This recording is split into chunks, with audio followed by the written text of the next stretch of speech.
taking, this is our time. Just breathe, this won't be a hard fight. The truth cash shadows in the night.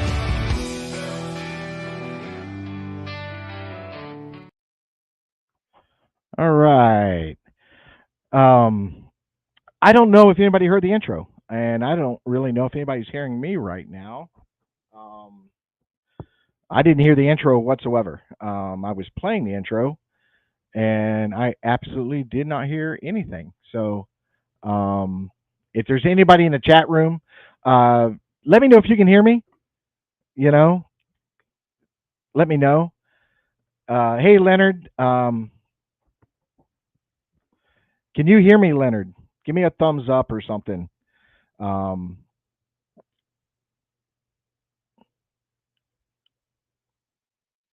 okay, good.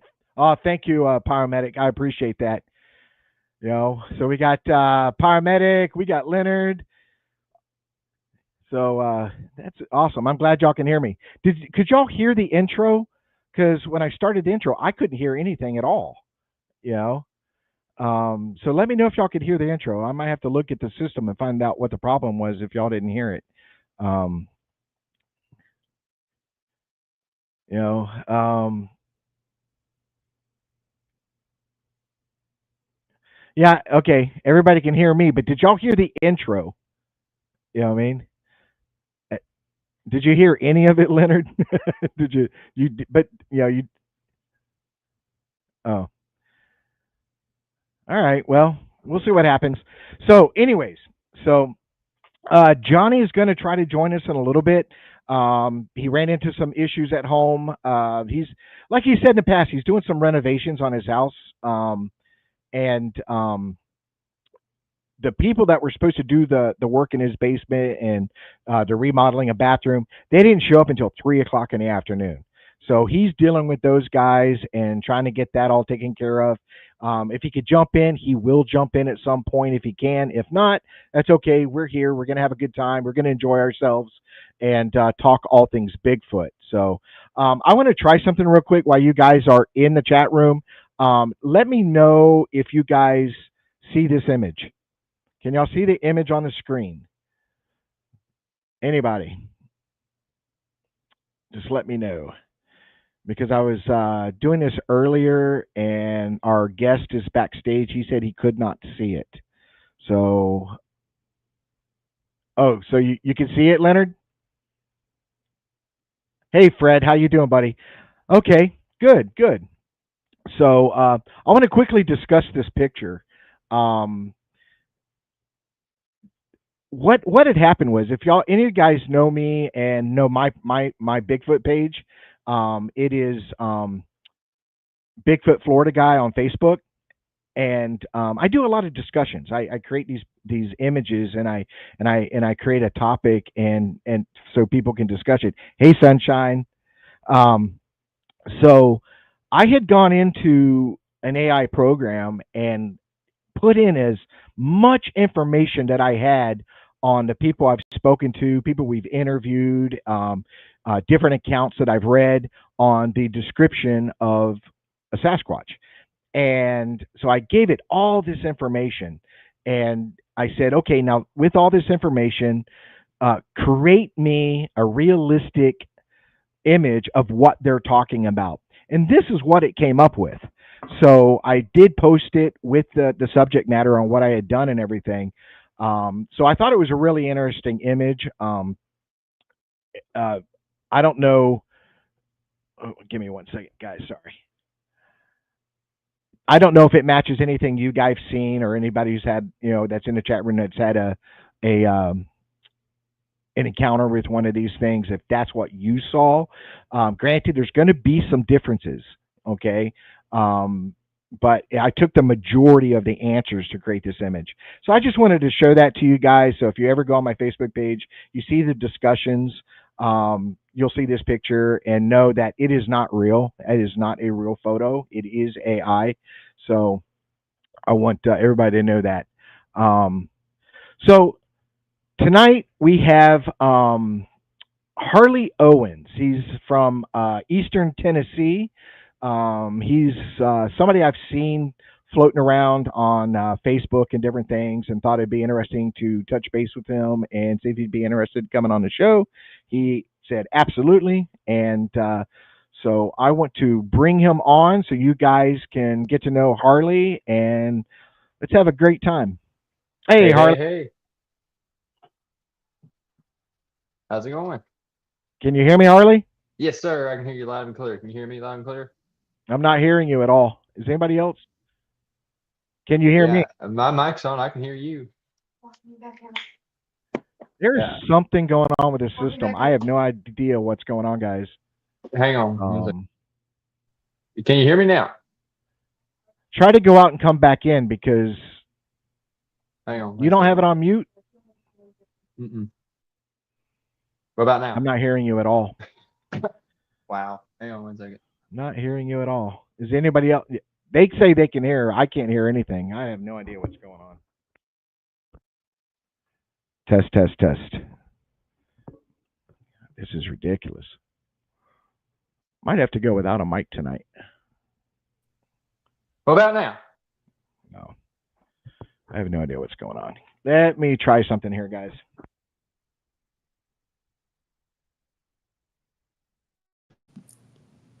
How about now, Richard?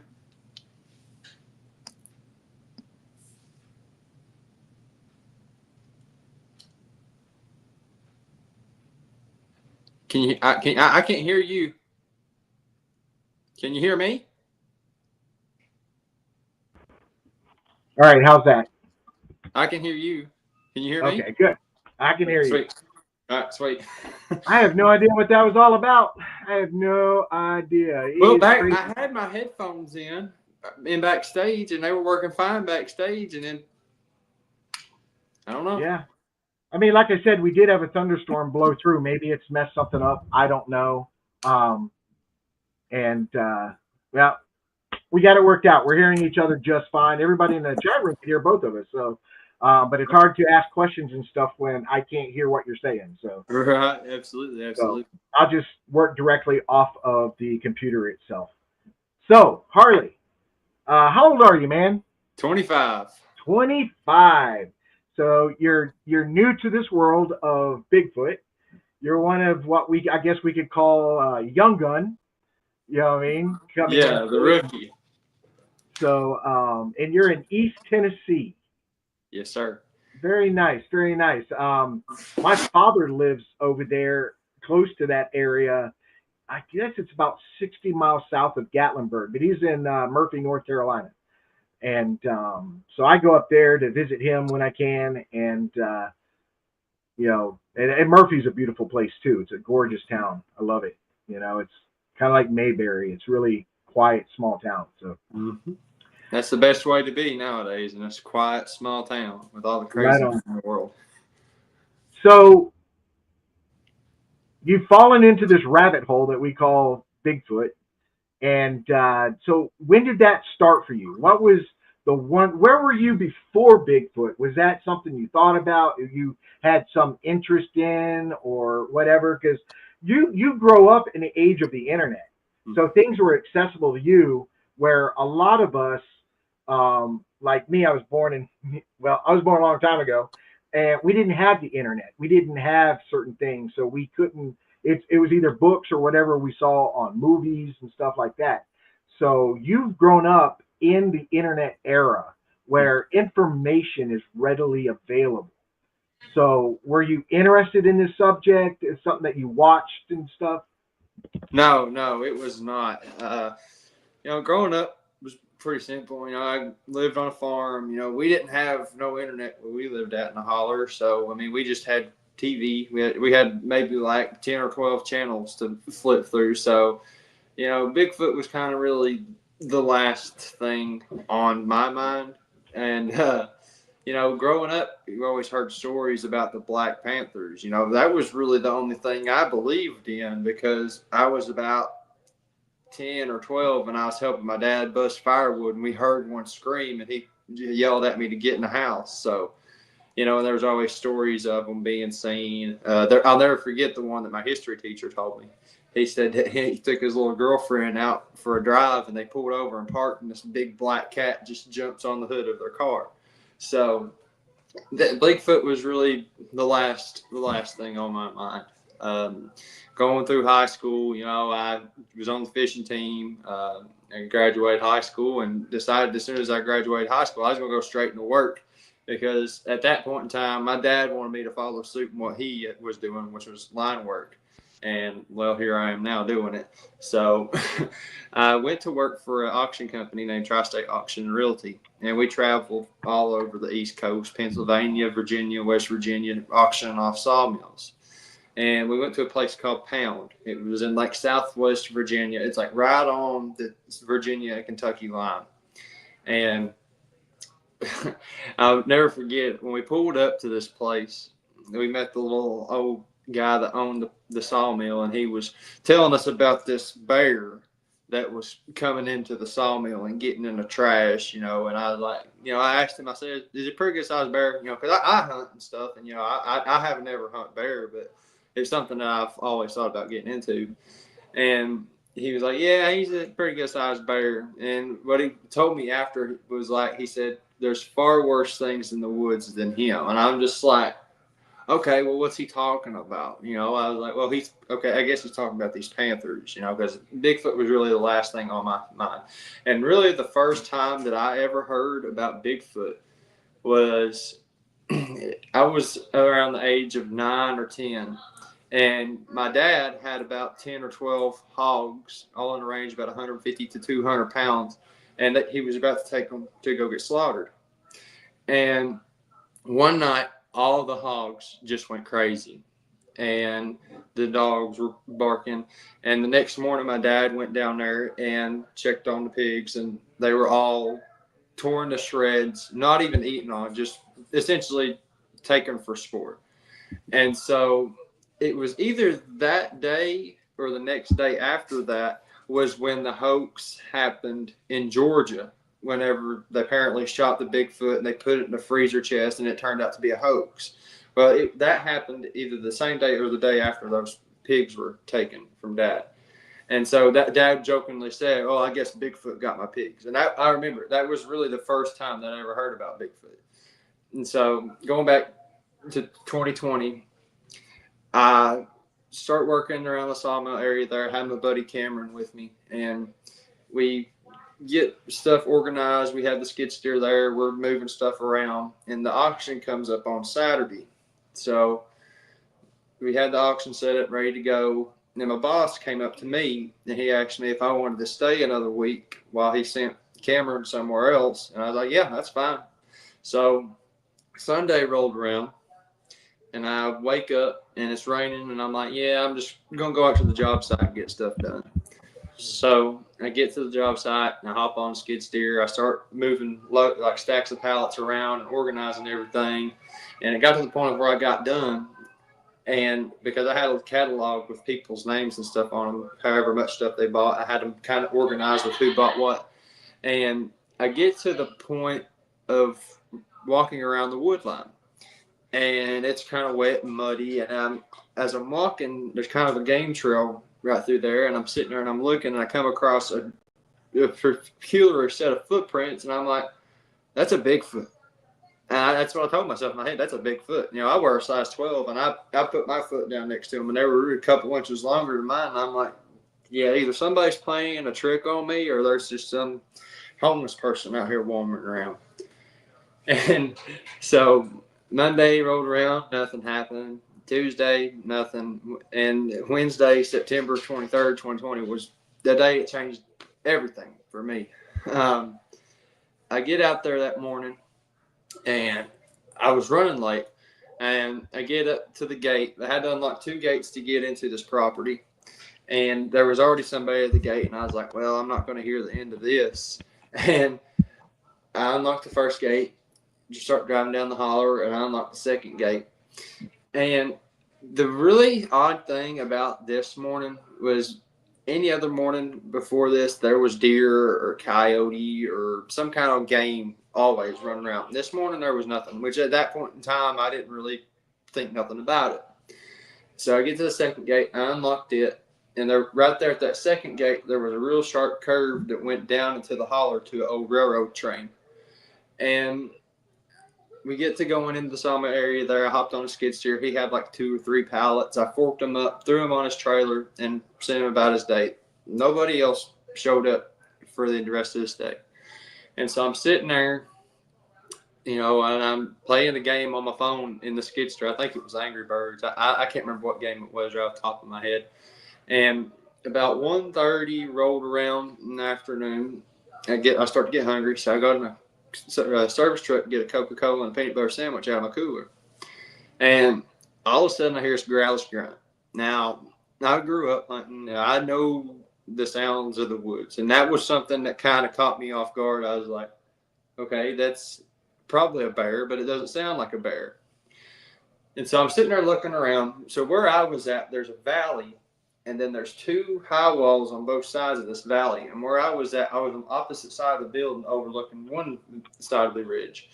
And so I'm sitting here and I'm looking straight in the valley with me, and I'm not seeing anything. And so I open my peanut butter sandwich, I go to try and take a bite of it, and I hear it again. And I'm like, okay, this isn't making sense. And so when I heard it for the 3rd time, I looked up on the ridge above me, and I could see something moving through the foliage. And, I could just see something black moving. And I was like, okay, well, this is the bear the guy told me about. And so I looked down, I looked up, I looked down, I looked back up. And when I looked down and looked back up for the 3rd time, that's when I seen this thing peeking out from around the tree looking at me.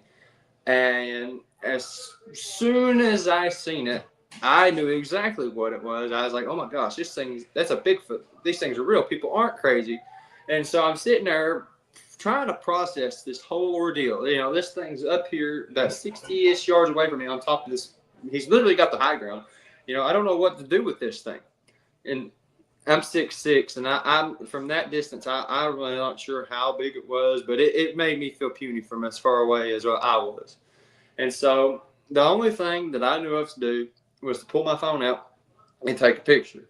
Well, I'm going to try and pull this picture up. But when I took the picture, I had a brand new iPhone 8 at the time, and that it just mysteriously had shut off. And so I'm just like, okay, all right. And, I'm sitting here looking back and forth at this thing, and it eventually just turns around and walks away.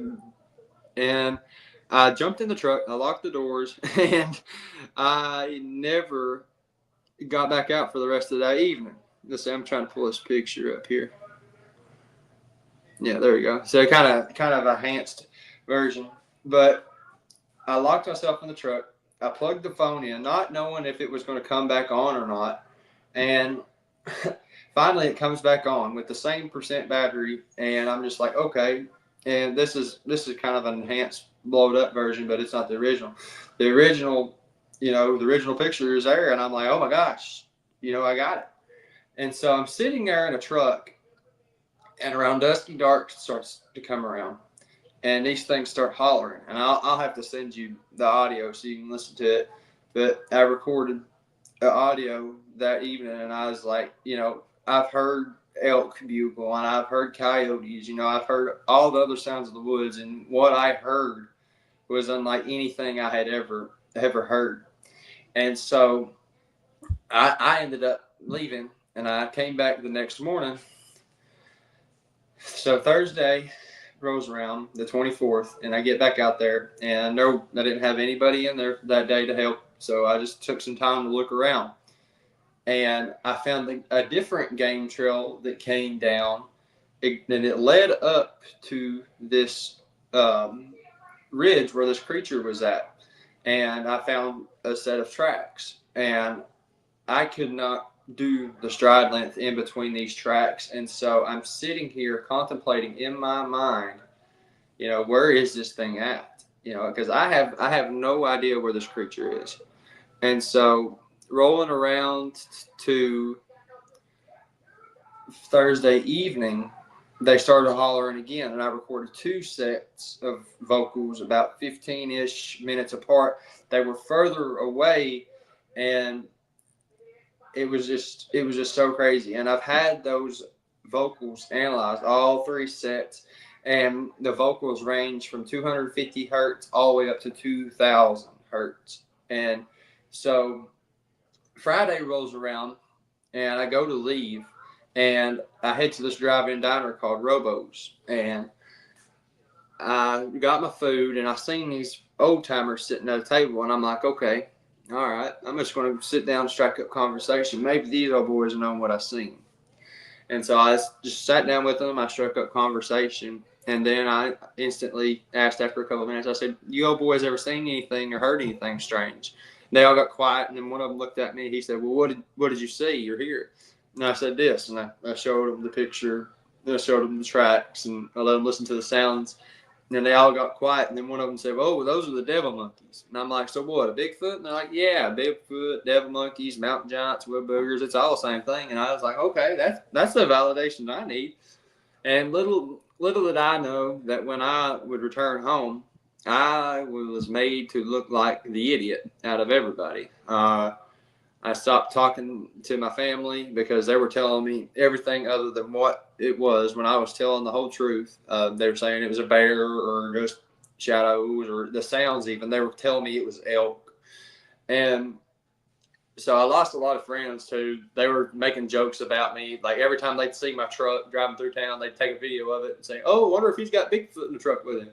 And so after that, I just shut it up. I never told anybody after that. I just kept it inside. I never spoke a word after that again.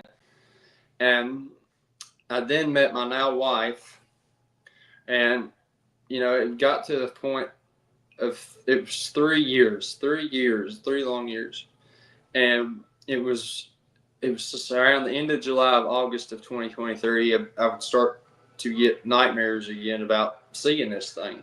But much less I stopped hunting and fishing from 2020 to 2023. And so I got the nightmares, and I was trying to explain it to my wife, and she didn't really buy into it that much. And she's like, you gotta tell this story, She's like, I believe you, but you just gotta talk about it. And it changed everything for me to go on the first podcast, just to have the voice, just to share my story. And then I was like, I'm not the only one that's probably going through this, so I can just, share my story and hopefully lead somebody to share theirs. And come Thanksgiving of 2023, I decided to get back into hunting. And so I went back out deer hunting, and I was like, you know what? I can do this. I can overcome this fear. It's nothing big. And then after that, I was like, okay, I need to find answers for these questions. I need to get out, do this research or however I need to do this. I need to just get out and go. And I didn't know how to do it. So I looked up Bigfoot research in East Tennessee, and the first thing that popped up was Scott Carpenter's name. And as I got to looking, I had seen that he had passed away in August of 23. So I kind of kicked myself in the butt there. And then I found his son, T-Cart. And so I messaged T-Cart, and he kind of told me some areas of where to go, and I always went back to look through the videos. And I had a lot to process on where I wanted to go and how I wanted to do it. And that place that I really have stuck down in is an area that's full of rhododendron, and it's got several creeks running through it, and there's a lot of tree structures and things like that. Little did I know at the time of what really to look for. And if you got a question, I'll stop you. Just let me know. Well, no, we've all been through that, and it's that anxiety of getting back into the woods. I was an avid deer hunter when I had my encounter. As a matter of fact, I was scouting a hunting area when I had my very first encounter, and I gave up hunting altogether. And for years, I had anxiety every single time. Even up until a couple years ago, I was still having anxiety. So I get it, you know what I mean? Because and that's what gets me is people that don't believe you, um, they don't feel that anxiety. They don't understand that, if I was lying or if I was making something up or I was hoaxing, I would never have that anxiety. See what I'm saying? Mhm. They don't understand that inner just turmoil that just it's scary. It's a deep seated fear that holy crap, these things exist and I'm not the alpha male in the woods anymore. See what I'm saying? Exactly. So it does impact you. You know what I mean? And the thing is, the number one criticism I got was from hunters because they're always like, "Well, I've been hunting for 20 years. I've been hunting for 30 years. I've never seen anything." Blah blah blah. And the question you always ask them is, "Well, were you looking for it? Were you looking for it?" Because if you're out there hunting, you're not looking for this thing. You're looking for signs of deer and what's going to tell you it's a good area to hunt deer. Everything's revolved around deer. So you miss the signs and the sounds and stuff that might be something else. See what I'm saying? But when you have that awakening, you start paying attention more and you start realizing there's other things out there that we just unaware of. You know what I mean? Absolutely correct. Absolutely. The world is a lot bigger than what we can actually process and imagine. I mean, even here in the Smokies, like there's places that man has probably never stepped foot in. So there's plenty of places for these things to hide. Oh, there's places right here in Florida. I guarantee you, some of the swamps I go into, nobody's walked in there. I guarantee you, nobody's walked in there. There would be no reason to walk in there. That's why nobody's walked in there. But I'll go in there, and it's not just Sasquatch, but you find some amazing things that you would never come across by just doing the same thing that everybody else does. See what I'm saying? Mm-hmm. I tell people when we talk and stuff that I see um, the current Bigfoot investigators are the current explorers because we know we've got to go into places where other people don't go. Mm-hmm. And it opens up a whole new world of exploration and finding things and stuff like that. Absolutely, absolutely, and it'll also lead you to find something, like something like a piece of history. I know earlier this year, I went out and had my buddy Jim with me from Alabama, and we found an 18th century ice box. So that was pretty cool to find. Yeah, that's pretty interesting. It's So, it's a vastness that we cannot just comprehend, and I've I've put a lot of effort into this. I went full force. I've hiked every day last year. I was out, whether it was just for a couple hours after work or if it was a full day on the weekends. I've put in that time and that effort, and it's whether I found footprints or whether I found tree structures or whether it's just a vast it's an experience even, and the experiences and encounters that I've heard come out of this place, much less that I've had. And it first started from when I met a guy named Mike. I call him Mike the hiker. I first met him I think it was New Year's Eve of 2023 was when I met him. It was sometime in December 23. It was after I started doing the research.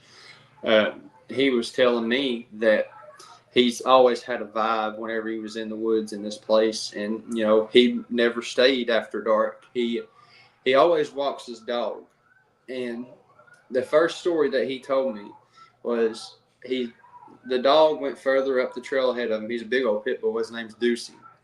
He had a big Carhartt jacket on, and he said he went further up the trail away from Mike, and he said that Deucey came back and his jacket wasn't on.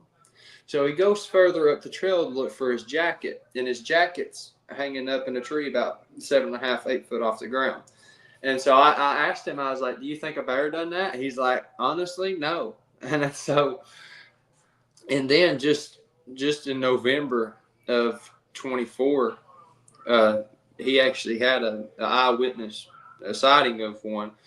He was hiking up the trail. He had Lucy with him, and he said Ducey just starts to go chasing something, and he said that there was a creature, this little black creature that was down on all fours, and he said it stood up on 2 feet and it ran off on 2 feet. And so whether it is a juvenile or not, that's to be predetermined. But I've told him and showed him everything that I've found, and he's starting to come around. He kind of keeps me in the loop because like this year's been crazy. My wife had surgery January 2nd of this year, and it was a long recovery for her. She had 3 surgeries in one, and so it was a long recovery process. And I really wasn't in the woods as much this year as I was last year, and it's just I love doing this. I love getting out. I love meeting all the people doing this, and it's just So after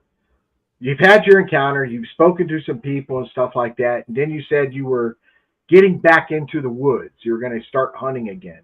And how did that work out for you? I was deer hunting, and it changed. You know, I had every hair on my body was standing up. I remember sitting in that tree stand, and I was like, yeah, this is eerie. But then I overcame it. Like it was just, you know, I had to put on my big boy pants and just suck it up. And you know, a lot of people, you know, I had a guy reach out to me. He had a Bigfoot encounter in 2016. He was pretty much chased out of the woods by a couple of them, and he's like, I've never stepped back in the woods since. And so ultimately, I think it just depends on if you're willing to break that chain of fear. Right. Well, it's a difficult thing to do. It took me a long time. It took me surrounding myself with other researchers and doing things and stuff like that, and embracing the culture of the Bigfoot phenomenon. Um, but I never, even in the beginning, I never saw myself as a researcher. Because remember, yeah, well, yeah, because when I had my thing, it was 2005, so there wasn't a lot of information out there. So I was reading what I could and watching what I could. If anything came on TV that was surrounded that subject, I was watching it, and like I said, then I started um, getting out and doing things, baby steps and stuff like that. Now here it is, 20 years later. I got a ton of equipment. you know, I'm going out every opportunity I get, and yeah, it finally gets a hold of you. You know what I mean? Mm-hmm. So you're back into it. So now you've had a sighting. You're in stuff like that. So at that point, you're not a researcher yet, but you're getting involved in the community. Mm-hmm. So you're starting to talk to people and stuff like that. Is that what's happening? Yeah. I actually started doing my research on December 7th of 2023. I created my Facebook group at the end of October of 2023. So from December 7th to now is how long that I've been doing the research, doing the boots on the ground, you know, and just talking to people and you're like doing like interviewing and stuff like that. And I never really, I should have came up with a different name. You know, it's Bigfoot Reports and Data, but, you know, I'm sitting here kicking myself in the butt. I'm like, you know, I could have came up with a different name because I don't really do the numbers and all that stuff. You know, I get out there and I do it. You know, I don't punch no numbers or nothing. I do the boots on the ground, and it's just like, you know, but I've made a name, like people know that is me, you know, and they come and find me, and it's just, I make it easier that way. And I was ultimately going to do a whole rebrand, and then I was just like, no, that's just going to be more trouble than what it's worth, because, you know, people go back and watch a podcast episode, and then they'll try and find me, and it'd be a totally different name. So, you know, and my wife is my biggest supporter through all this, and she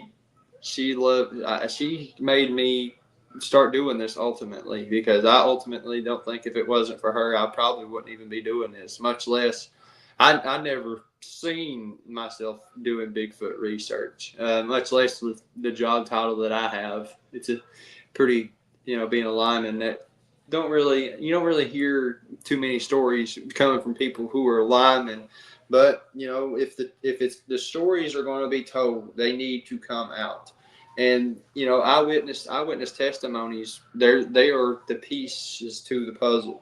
Every eyewitness testimony has a connection or correlation in some way, shape, or form. And not everybody sees the same colored one or whatever the case may be, but there's instances on like the timing or what moon phase it is or whatever the case may be. If you can take, like me and you, we hunt. We can take what we use for hunting and imply into this. We're not saying that we're going to go out there and shoot a Bigfoot by no means. Well, absolutely. A lot of the skills that I use in the woods comes from when I was an avid deer hunter. Because when you find an area and you say, hey, this looks like an area that I want to go into and check it out. It could be nothing. You can walk through there and say, it's a beautiful area, but there's nothing here. But you can go in there and you're looking for key things. Like when you're hunting for deer, you're looking for scrapes, you're looking for rubs, you're looking for sheds. You're looking for food sources like acorns and clover and water sources, and you're trying to find all these things and really good game trails. So you're like, this is a good spot. I know deer are coming through here, so I'm going to set my deer stand up way over here, and I'm going to get them. Now it's just trying to find out what time of day that they're coming through so I can get a good shot and get the buck or whatever I'm hunting for. It's the same thing with Bigfoot. We go out there, try a new area or whatever, and you try to find the signs. Mm-hmm. Are there prints? Are there, any kind of structure that's worthy structure? Now, a lot of people jump on a lot of stuff.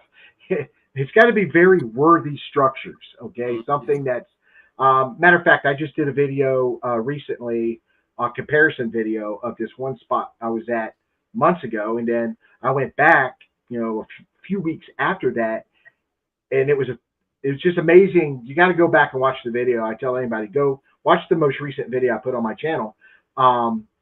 That arch that I found was very, very unique. It was very precise.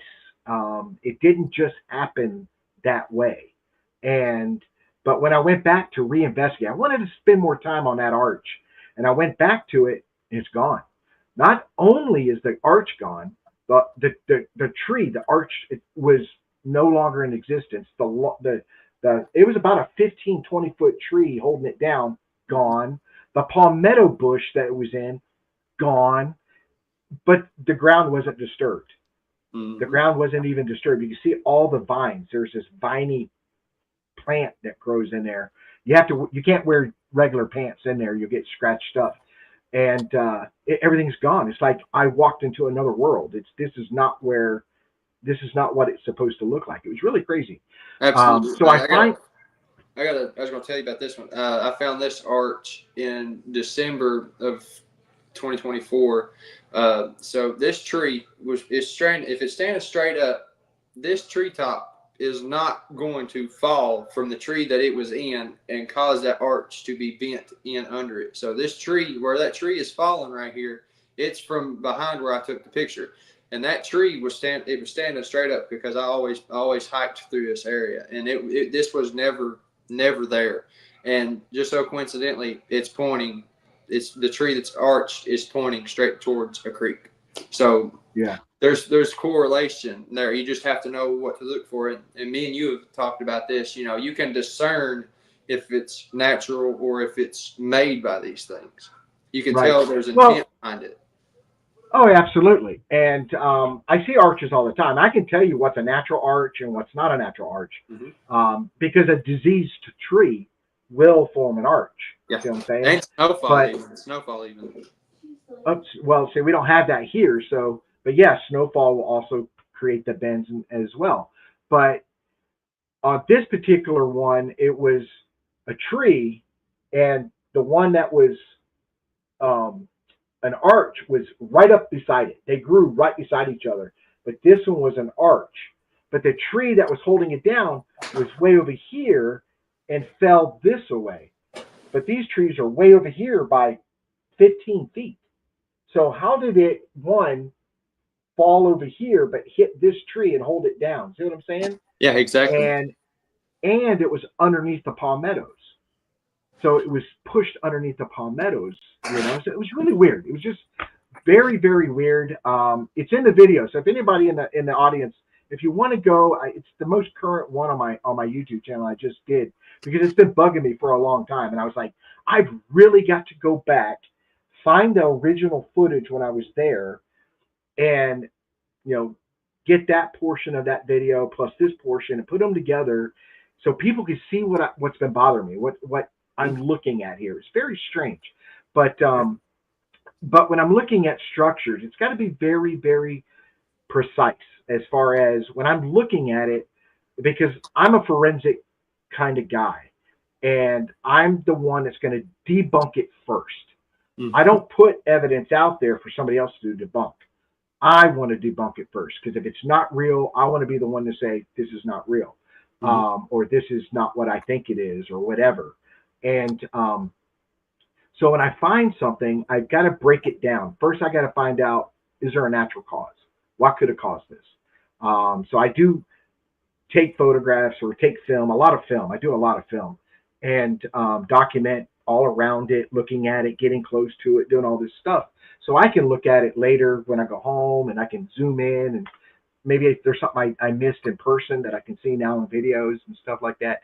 And then and if I can't debunk it, then I start now looking at other options. What could have caused this?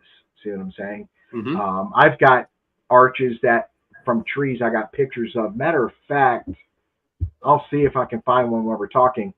I'll see if I have it. It's a very distinct arch.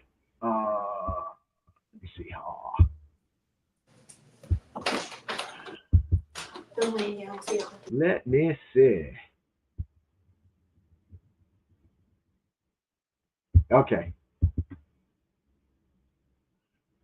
Nope, that's not it. Sorry. Not it.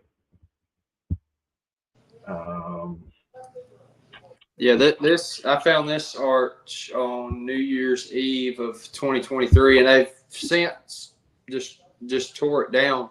But how it happened was, this tree that's right here, the top, they've placed the top in on the ground, so the branches and stuff are on the ground, then like the trunk part of it's sticking straight up. So that was pretty cool to find.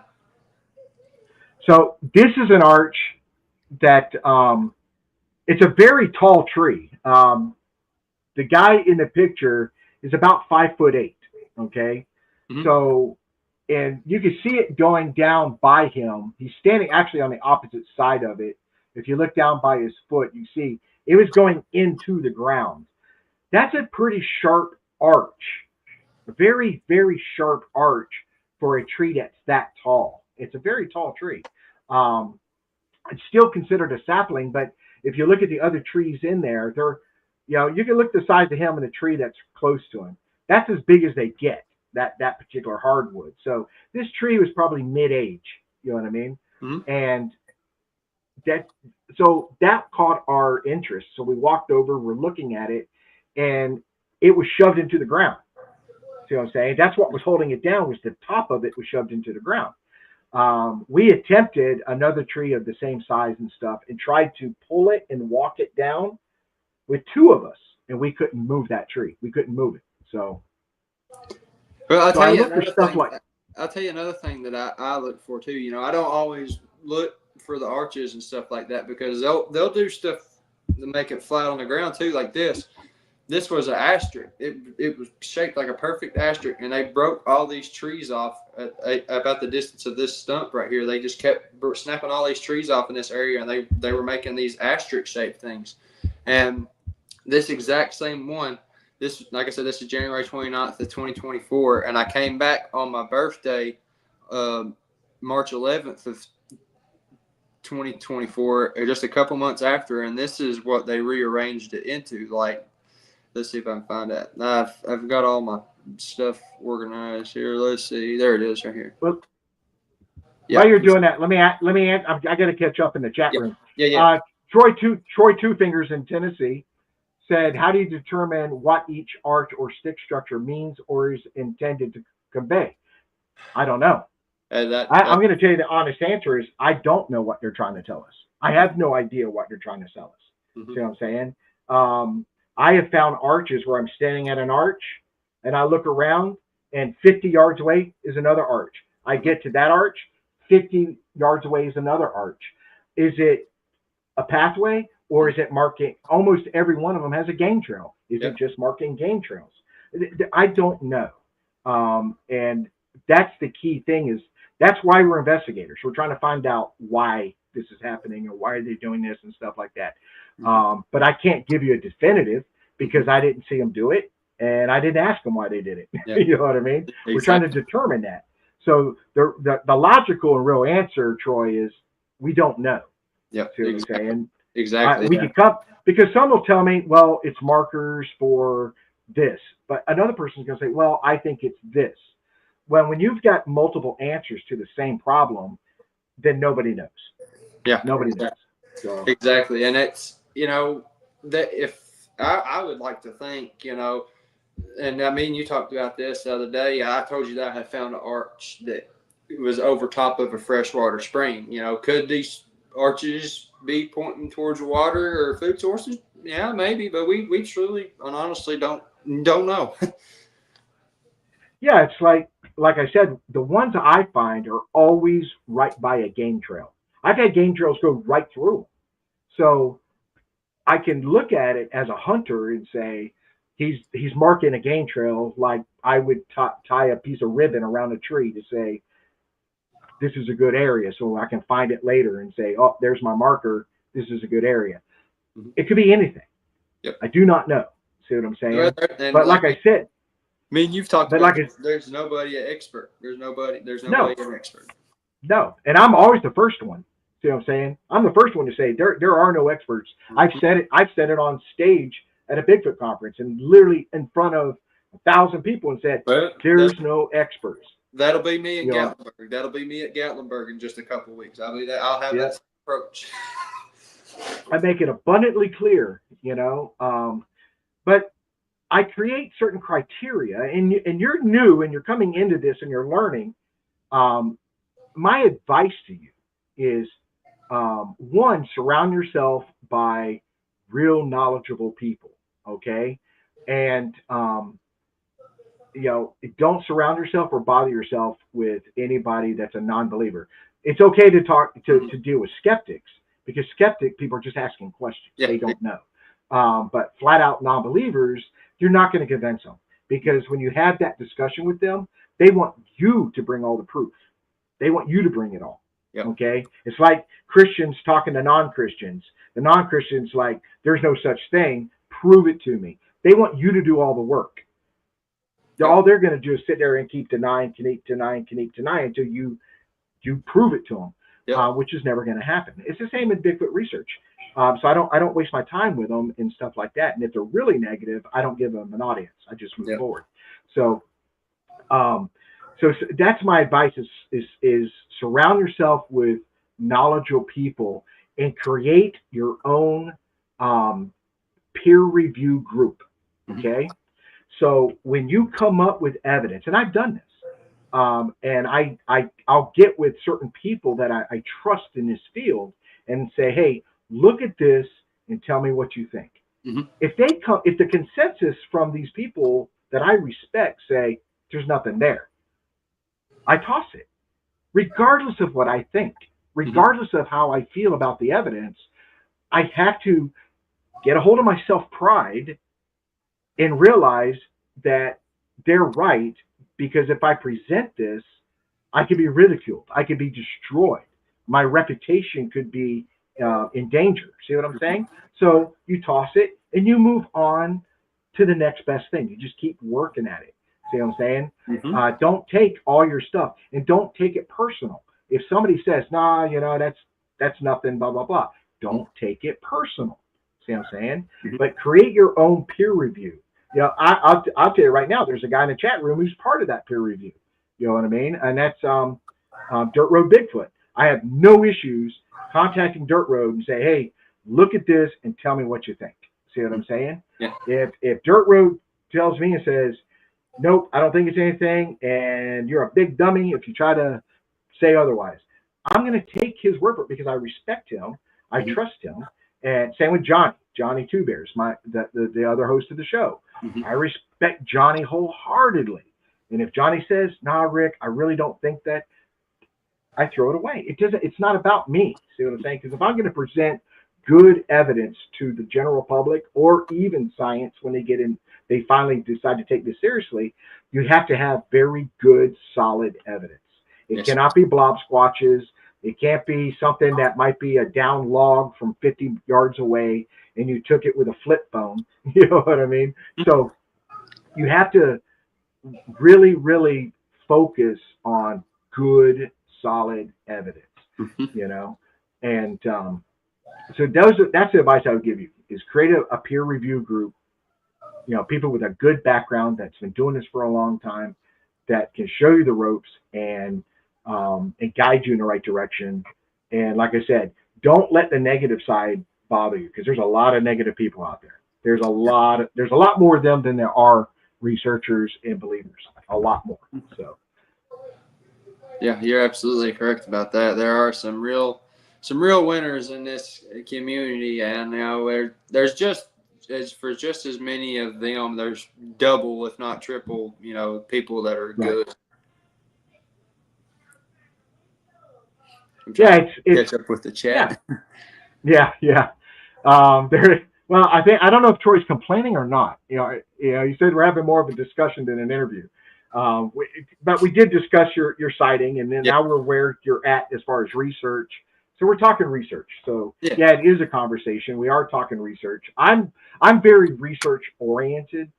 I love hearing encounters and listening to people's experiences, but I'm very research oriented because even with my own encounters, I've moved on beyond that now. See what I'm saying?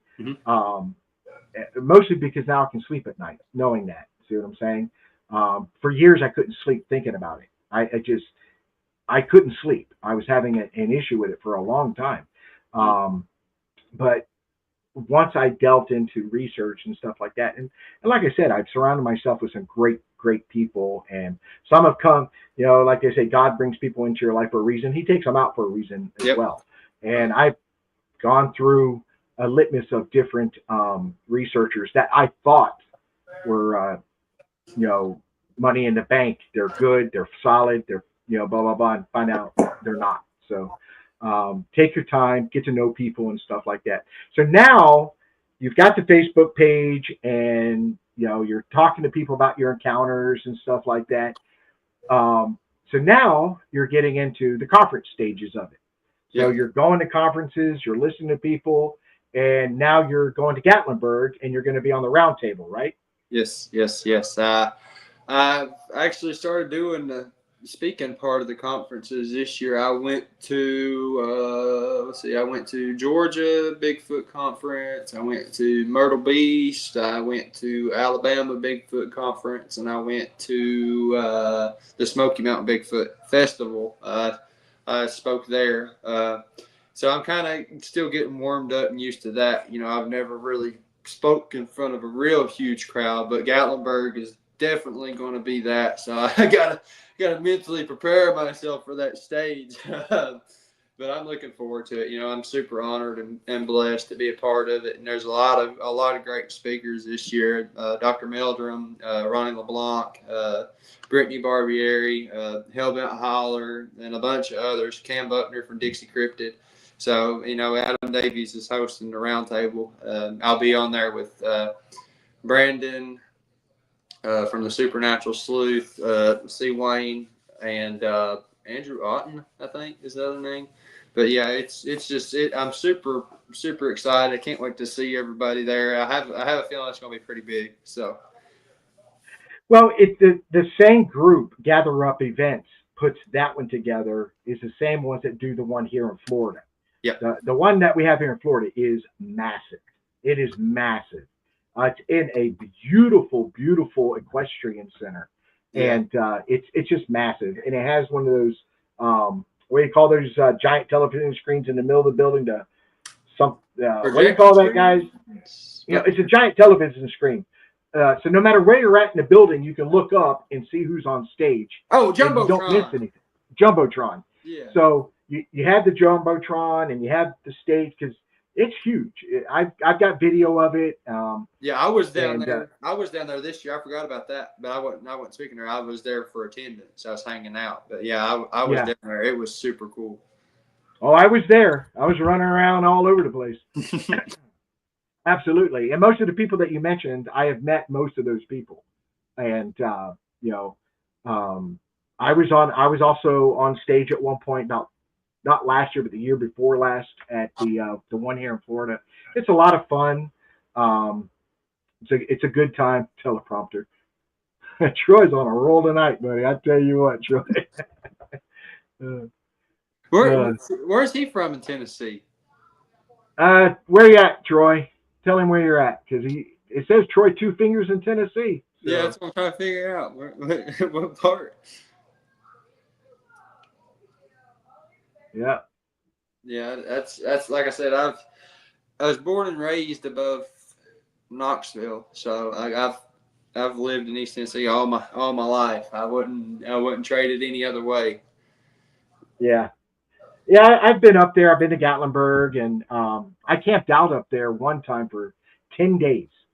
I was up there in the mountains up in the Cherokee area. Yeah. I was up there for 10 days camping one time. Long time ago. Beautiful area. You know, it's gorgeous up there. You know, I camped right on this river that maintained it. They said it maintained the same temperature year round. This was summertime and it was freezing cold. And that's where I bathed, and that's where I did my personal hygiene and everything for 10 days. So beautiful up there. They're ancient. Like I always tell everybody, the Appalachian Mountains are the oldest mountains in the world, and they're full of many secrets. And you know, we'll probably never have any of the answers to any of the questions that we've got there. You know, much less, you know, aside from the Bigfoot, you know, the feral people are another topic of discussion for that. You know, and there's a lot of debate on if it's actually those that took Dennis Martin. Right. Well, I mean, there's a lot of craziness. You know, the Appalachian Mountains does have feral people. They're just not living on the grid and living their lives and doing their thing. And that's what I tell people. I do go in the woods with a firearm all the time. I don't show it because of, you know, I don't want to offend anybody or upset YouTube or anything like that. But I do carry,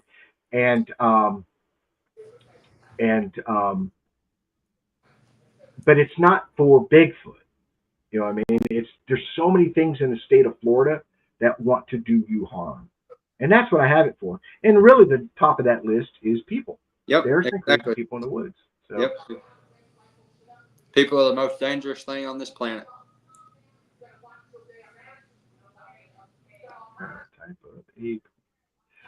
Yeah, I understand your frustration, Fred. I understand it. You know, everybody, like I said, Jeff Meldrum and Ron Moorhead and all these, they all have an opinion. So, you know, I'm in that stage where, you know, I listen and, you know, if I agree or disagree, it doesn't really matter. You know, we're going to form our own interests and our own theories and beliefs. You know, what you know now today, Harley, I can talk to a year from now and your opinion will be totally different. See what I'm saying? Yeah, absolutely. Especially on what you think it is. That's always the number one question. What do you think it is? And a lot of people ask that question. I don't, because it varies so much. You know what I mean? And everybody can't be right. So if you say you think it's an ape and this guy thinks it's Nephilim and this guy thinks it's a relic hominid, somebody's wrong. 2 out of those 3 are probably wrong, or all of them are wrong. See what I'm saying? Yeah. They all can't be right. So we all form our theories on what evidence we've collected and stuff like that. You know what I mean? I had a conversation, was it yesterday or day before yet? What day did I? Wednesday. Wednesday. Yeah, we I talked talked to Wednesday. Ernie. You know, I contacted Ernie, Yeah.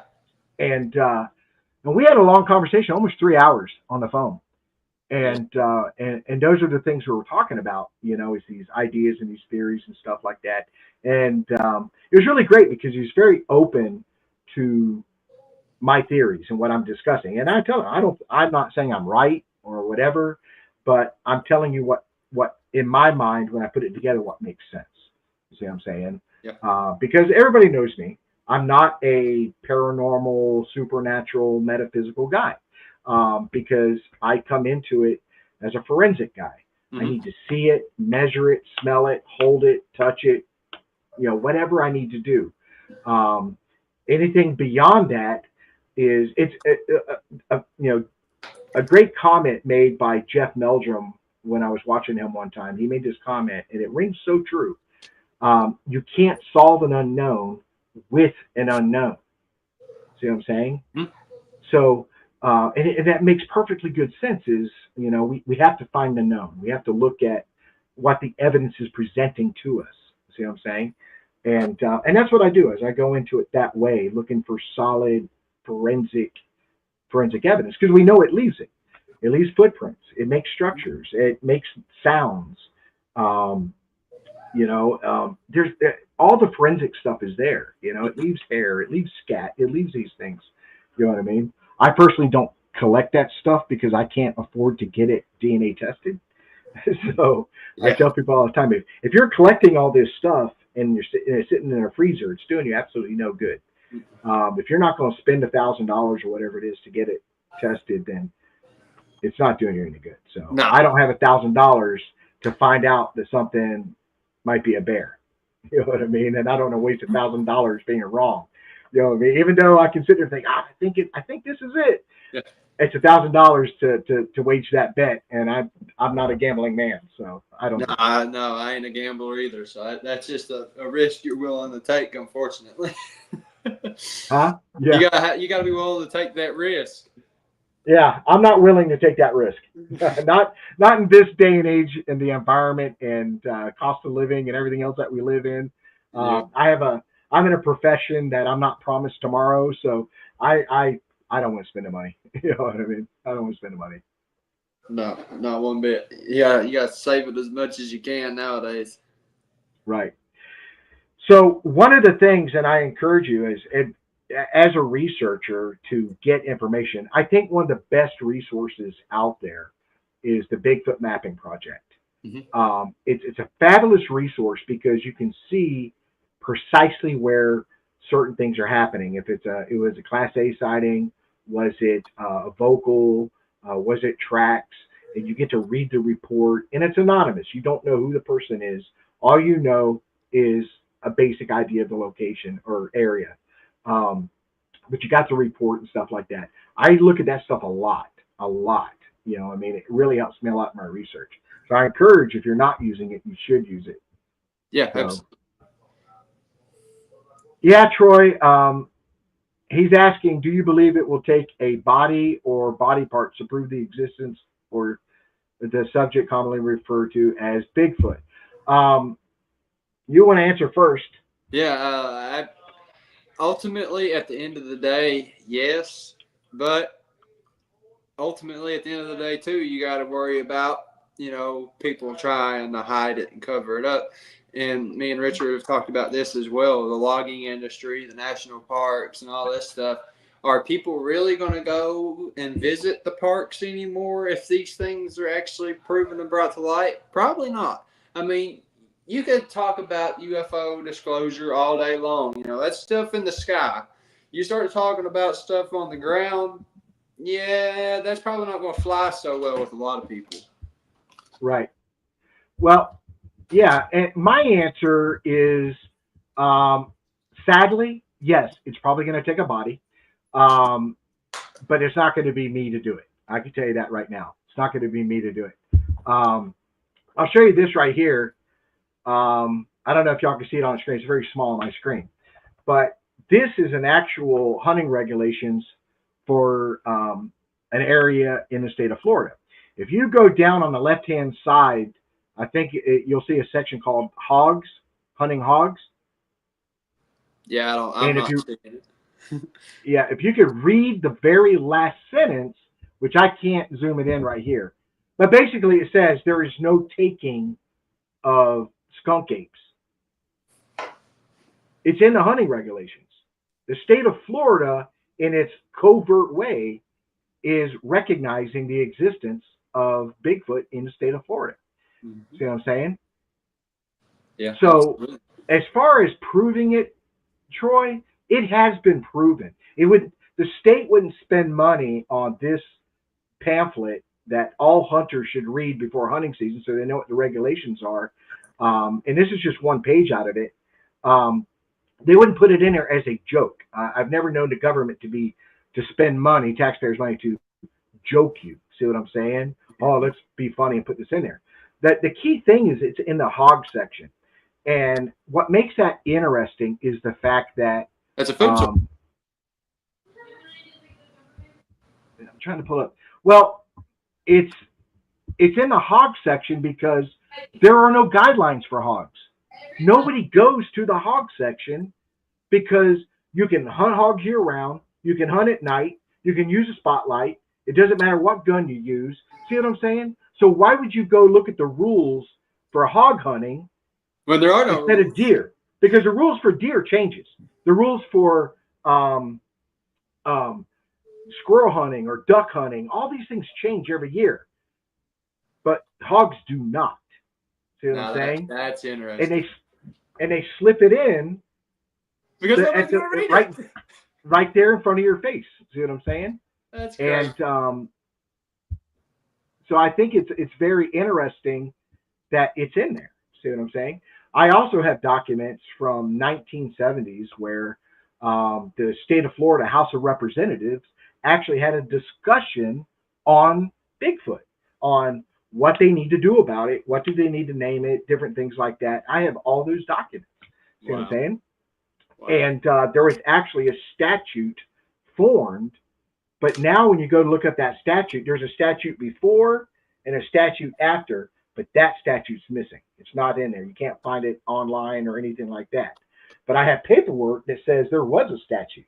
See what I'm saying? It has a statute number on it. So I searched that statute number and nothing comes up. So that discussion took place back in the 1970s. So that's wild, dude. But Florida's not the only state that does that. There are other states that have protective rights over Bigfoot.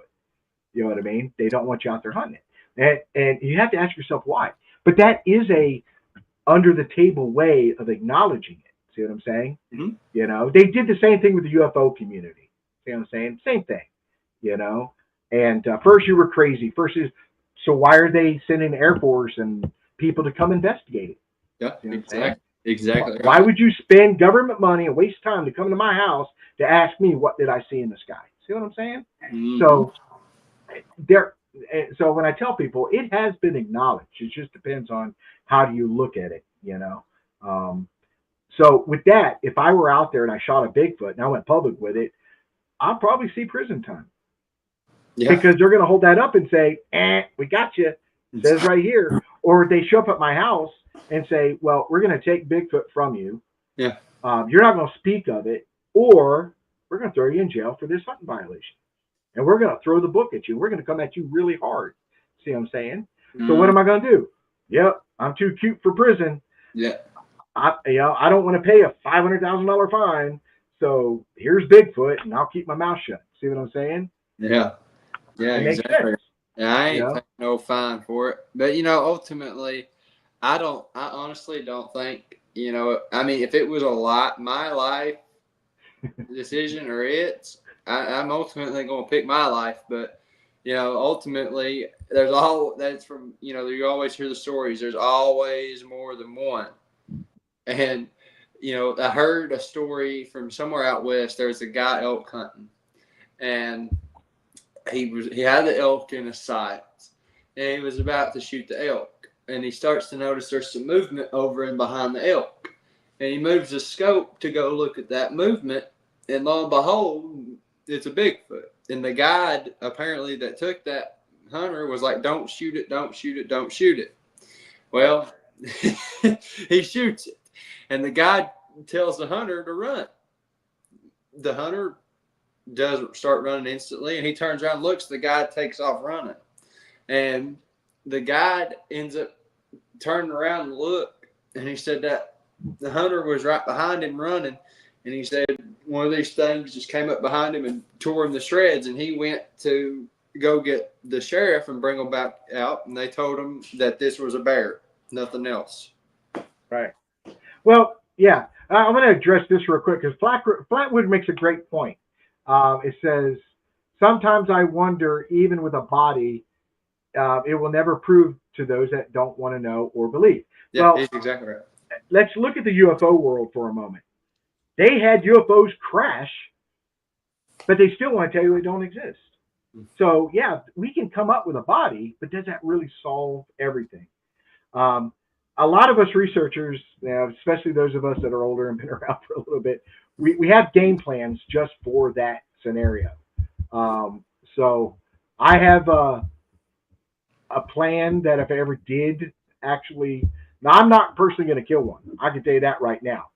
But if for some fluke of nature I come across a dead body of one or a baby of one that's been killed by a car or something like that, because I'm not going to take the life of it. I have a game plan on what I'm going to do, and I've talked to other researchers and they have game plans as well. So you can't go to the media. You can't report it to anybody.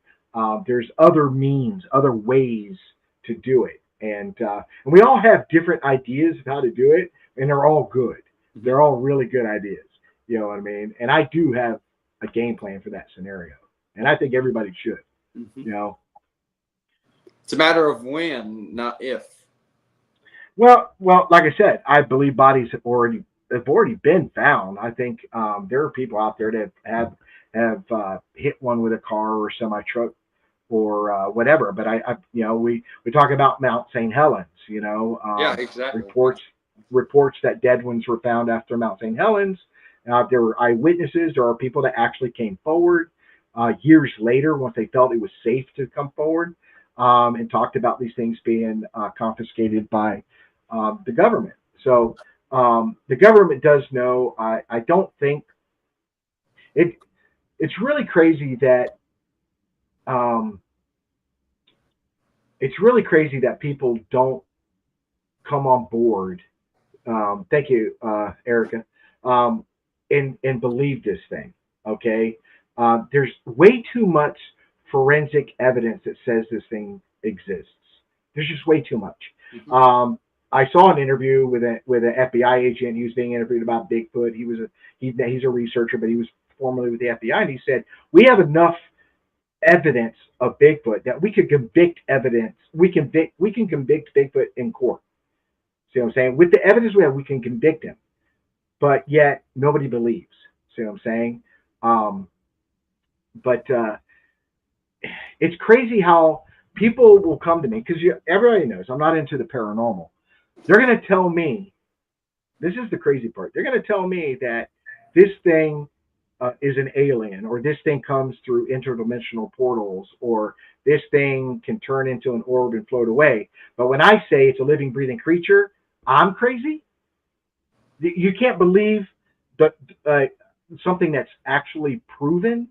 You know what I mean? But I have to believe all this stuff. But that's why there's so many of us that are based on it being a living, breathing creature instead of the supernatural, because there is no proof of the supernatural yet. Nobody's come up with solid proof. But on the forensic side, we have. You know what I mean? Mm-hmm. So I just always found that odd that I'm telling you, I think it's a living, breathing thing. It's my opinion. I think it's a living, breathing creature. And they mock you. Oh, no, it's interdimensional, that. Okay, which one of us doesn't sound right? See what I'm saying? I'm not saying the person's wrong.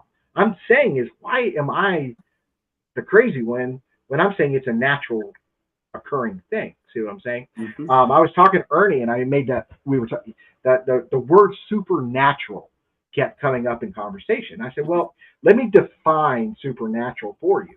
Let's look at the word itself. It's super, but it's natural. For example, you got a power lifter and he can lift 500 pounds off the ground. I cannot do that. You cannot do that, but he can easily lift 500 pounds off the ground. Well, he's got a super natural, he's naturally built to do that, ability to lift that 500 pounds. I think Sasquatch is supernatural because everything he does correlates to his size. Yeah. See what I'm saying?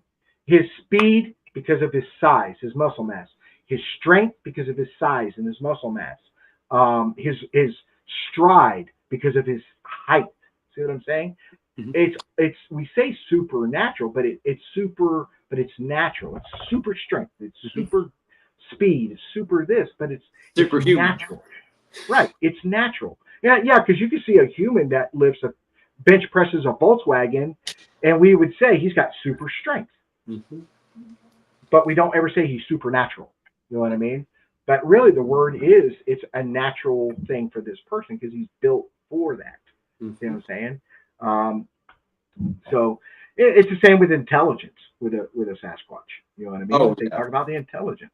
You know, I absolutely think they're smart, but define smart. You know what I'm saying? Define it. You know, what do you think? How smart is Sasquatch? I take a human's and take the smartest person on this planet and give it to them, and it's way beyond that. Like they know. Do you think? I think so. They know they are very, very intelligent, and they know how to remain hidden, and they won't. All right, but does that take intelligence? Yeah. How smart is a deer? Very smart. You know, but is it super intelligent smart, like the smartest person times 1,000? No. I'll define it for you. All right. So when you walk in the woods, who's the dumbass in the woods? Me. Right. It's not our environment. You know, when you walk through the woods, you're 6'6". I'm pretty sure your feet get stumbly and you trip over things, you know, because you're tall and stuff. You're knocking into things and you're knocking into that. Hey, now don't be calling me out. Now don't be calling me out. Easy, I do it too. I'm 5'10" and I trip over things. I trip over a root or I step in a hole I wasn't paying attention to. I fall down or whatever. I fell off a bank in Georgia right in front of Johnny and slid down the bank because I just lost my footing. But so when I'm in the woods, I'm the dummy. It's not my environment. It's not my natural environment. So when I'm walking through the woods, and let's say a Florida panther, he sees me before I see him. It's his neighborhood. He knows something's out of the ordinary. What does and this is almost all animals in the woods, what do they do when there's a threat? They freeze. They get down low and they don't move. Deer do it. Squirrels do it. Rabbits do it. All the animals do it. See what I'm saying? Yeah. Because our eyes see movement before we see color. Yeah. Okay. And so as I'm walking, he sees me. He crouches down and he just waits. As I walk by and continue on my way, he gets up. He knows it's safe and he continues along his way. So who is smarter in that scenario? The panther. You know what I'm saying? Yeah. But is he super intelligent? No, he's naturally intelligent for his environment. It's a natural intelligence. See what I'm saying? Now, take that panther, pick him up, drop him in downtown Manhattan, right there in town square. You know, how is he going to act? He's going to freak out. He doesn't know where to go. He doesn't know what to do. He's climbing the walls trying to get out of there. He's in your environment now. See what I'm saying? Now who's stupid? See what I'm saying? Yeah. So when we talk about intelligence, we really got to define intelligence. See what I'm saying? We got to define it. You know, in your natural environment, you are extremely smart for your environment. I don't think Sasquatch is stupid. I'm not saying that at all. I think they do have, they're self-aware. I think they're cognizant of what we're doing and who we are and stuff like that. As far as, you know, I think they do see us as a possible threat. So I do see that there is a level of intelligence. But are they super geniuses? No. They're very smart in their environment. Because as soon as you take a Sasquatch and put him in the city, he's not going to know what to do. He's not going to figure out simple things. See what I'm saying? Mm-hmm. So a lot of people define, say, oh, they're super, super, super, super smart. That's why I did. You saw the post I did with the fire. Yeah. I was talking about fire. I was saying people did not answer the question properly. But my thing is, why doesn't Bigfoot, if people say he's at this intelligent level, how come he's not? Evolution has not made him better at anything than his natural abilities. See what I'm saying? If people believe in evolution, then we were apes, and evolution has brought us to the point where we're building computers and we're going to outer space. So, but you look at a creature that I truly believe has been around for thousands and thousands of years, not hundreds of years, but thousands of years, but he's still at that level. He's not making complex tools. You know what I mean? He's not carving bowls and making pottery. His tools consist of a rock breaking open a shell or a clam or They bust walnuts here. They bust. See what I'm saying? Yeah, but he's using a rock to do it. Mm-hmm. See what I'm saying? It's a tool, but it's not a complex tool that he created.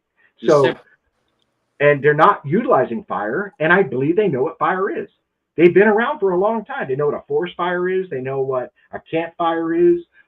There was a report that I read one time where a hunter was hunting, and he noticed every time he came back something was amiss in his camp. Something was coming in and messing with his camp. So he built a fire and stuff that morning, drank his coffee, and then he went out to check his traps. But he decided, I'm not going to go anywhere. I'm going to hide.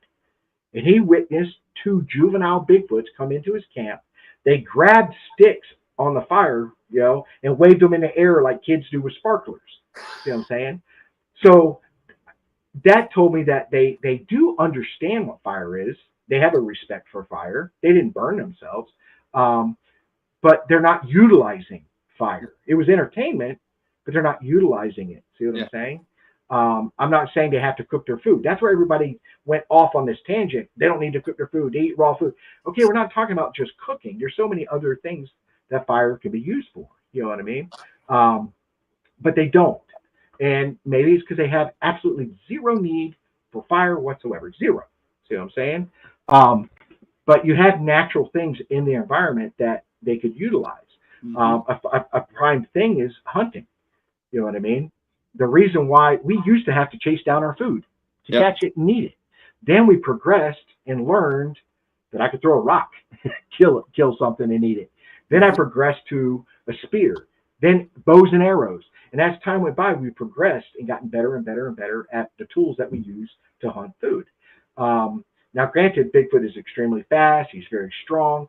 But the problem is you still are susceptible to injury. You're also, if you miss the hunt, you miss the kill, you've expended a lot of calories. And you can take an injury. Injuries in the forest, a simple injury could be life-threatening. See what I'm saying? So you would think you would progress. Like if me and you were stuck in the woods, how long would me and you be in the woods before hunger and everything set in and we decided to build a spear and try to stab fish? See what I'm saying? Yeah. We're going to utilize some sort of tool to make our lives a little bit better.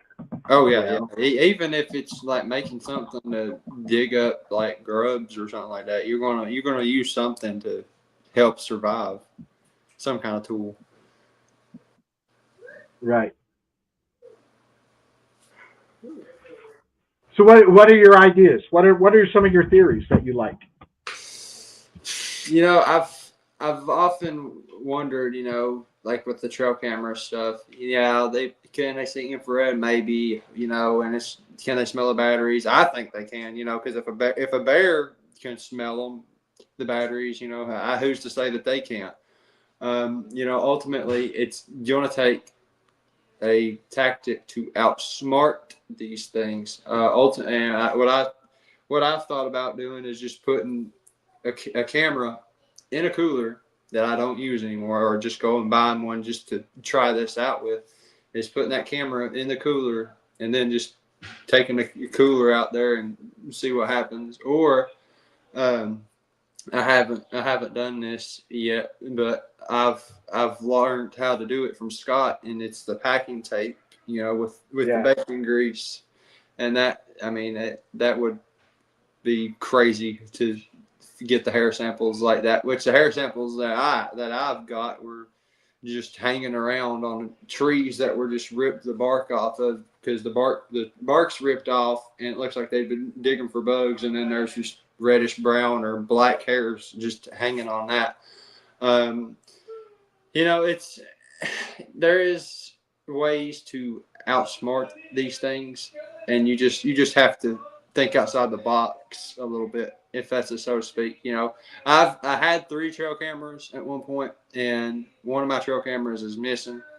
I know no hiker took it, because from where I go, for those that know me, I go way off the beaten path like Scott Carpenter did. So, but the funny thing was, I had this camera that was taken. It was right up against the laurel thicket, and I had the other 2 cameras looking at it. And the other 2 cameras, there was pictures and stuff there, but there's nothing in the pictures. And then the camera is just gone. So I'm missing a $400 camera.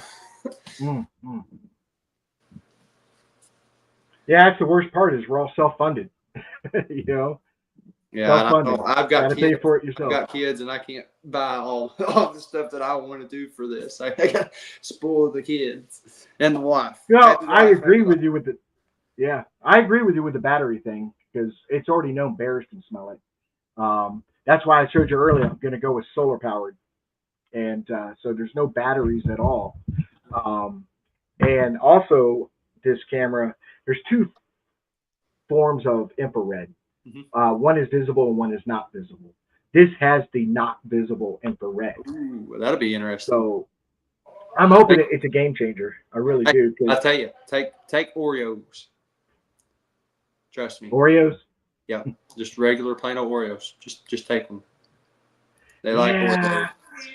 I've never been one to take food and stuff, because it's not just for Bigfoot at all. I just don't feed animals in general. You know what I mean? I stopped doing it. That's because that was me. I was like, if I start feeding these things, they're going to start associating with people with food. And, that was ultimately why I stopped doing it. But they were taking it, And the craziest thing was, I would take different types of apples out there. I'd take the regular old red apples, and I'd take some Granny Smiths. They would never touch the Granny Smiths. They would always get the red. Oh, wow. What's really crazy here is we have wild orange trees that are hundreds of years old, whatever. They produce oranges. They never get touched. Never get eaten. Crazy. They won't touch oranges at all. Florida's got orange groves that we eat. They won't touch them. They won't touch them. Which it would be a common food source in the state of Florida. Because a lot of these orange groves butt up to huge forested areas. That's crazy. You would think they would eat them? I always thought they would. I always thought, because it's plentiful, why wouldn't they not eat it? But nobody's ever had luck with oranges. You know what I mean? So maybe they don't like citrus. I don't know. They might not. They might not. I would figure they would. It's fruit. Well, I've had people try bananas and never had luck with bananas. So maybe that throws away the idea that they're primate. I don't know. I'm not sure. Yeah. That throws primate out of the box. No apple. What's that? No banana. Yeah, I just. Like I said, I don't lean. I don't lean really. I lean between primate and relic hominid. That's kind of where I kind of bounce back and forth on leaning a little more, never 100% on either one, but then a little while more information comes out and I lean a little bit more this way. So, but I'm not a big thing on the hybrid. I just think once we get DNA down and we do a deeper dive into the DNA, we'll get a lot more answers, especially eDNA. I think eDNA is a pretty smart way to go. You know what I mean? Yeah, because absolutely. If they're in your area, my area, they find the eDNA in a river or a lake in your area, and same in my area, that speaks volumes. Yeah. Well, when they done the Expedition Bigfoot there in southeastern Kentucky, they done the eDNA, and it showed, what was it, chimp or something? I can't remember what the eDNA was they got from that tree structure in Kentucky, but they showed some kind of primate roaming around the hills of southeastern Kentucky.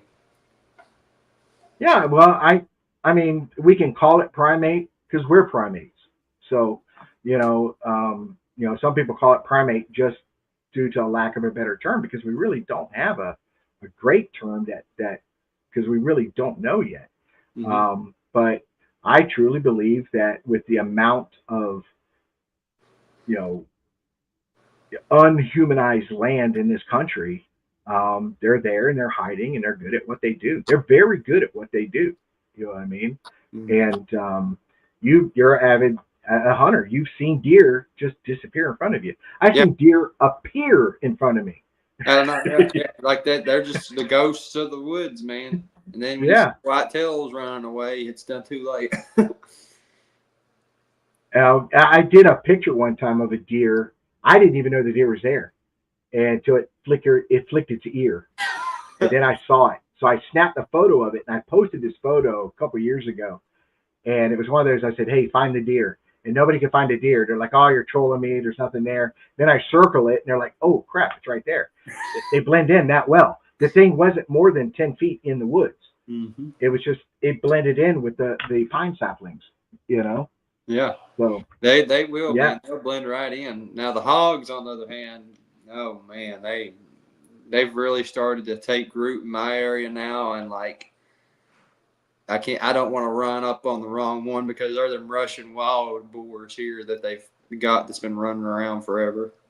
They're mean. Yeah. Well, they did a DNA study on wild hogs throughout the nation, and they all now have the Russian boar gene now. Wow. It's literally taken over the breeding of the big population. Because remember, the population started south and worked its way up. Mm-hmm. You know what I mean? Yeah. They were brought in by Christopher Columbus.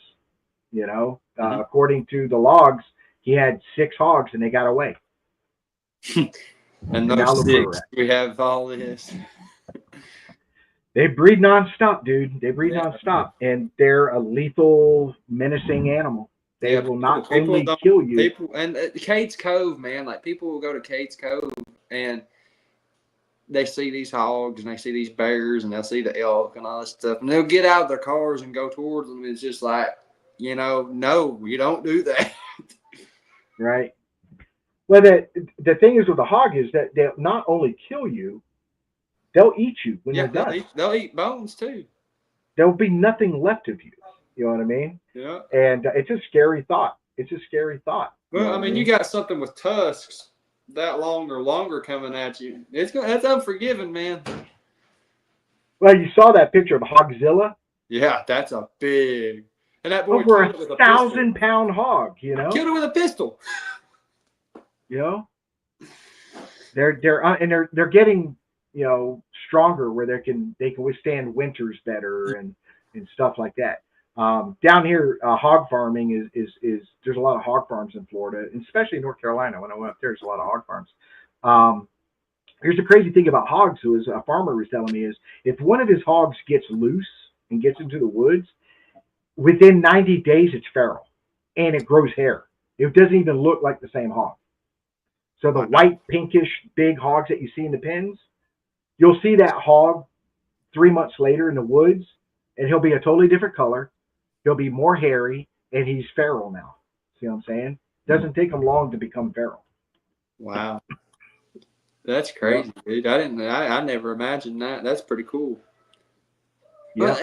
And going back to Bigfoot side of things.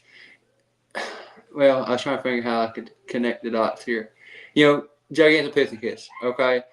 So and you got these companies like this Colossal Biosciences. Have you heard of them? Yeah. Yeah, they're bringing back they brought back the dire wolf, and that wasn't even on their list. But okay, cool. Well, I don't even think it's necessarily a dire wolf. I think they just genetically edited a gray wolf to look like a dire wolf. It's like, oh, we got a dire wolf. But Right.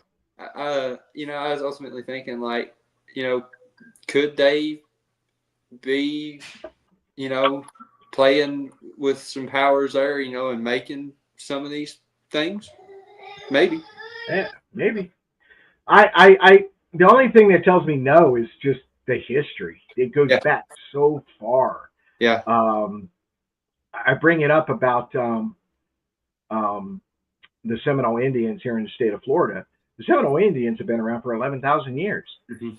and they have a oral history that goes way back on the Este Catcasti, is what they call it, which means large hairy man or Well, you hairy know, no, giant. what I meaning is like using like the Sasquatch's DNA, you know, to like make something else, like a super soldier or something, you know, because you always hear the stories of like the super soldiers trying to be Oh made. yeah, The technology that they've got now, you know, doing a de-extinction, you know, so we've got 7 movies now on why that's a bad idea, but hey, they're going to do it anyway.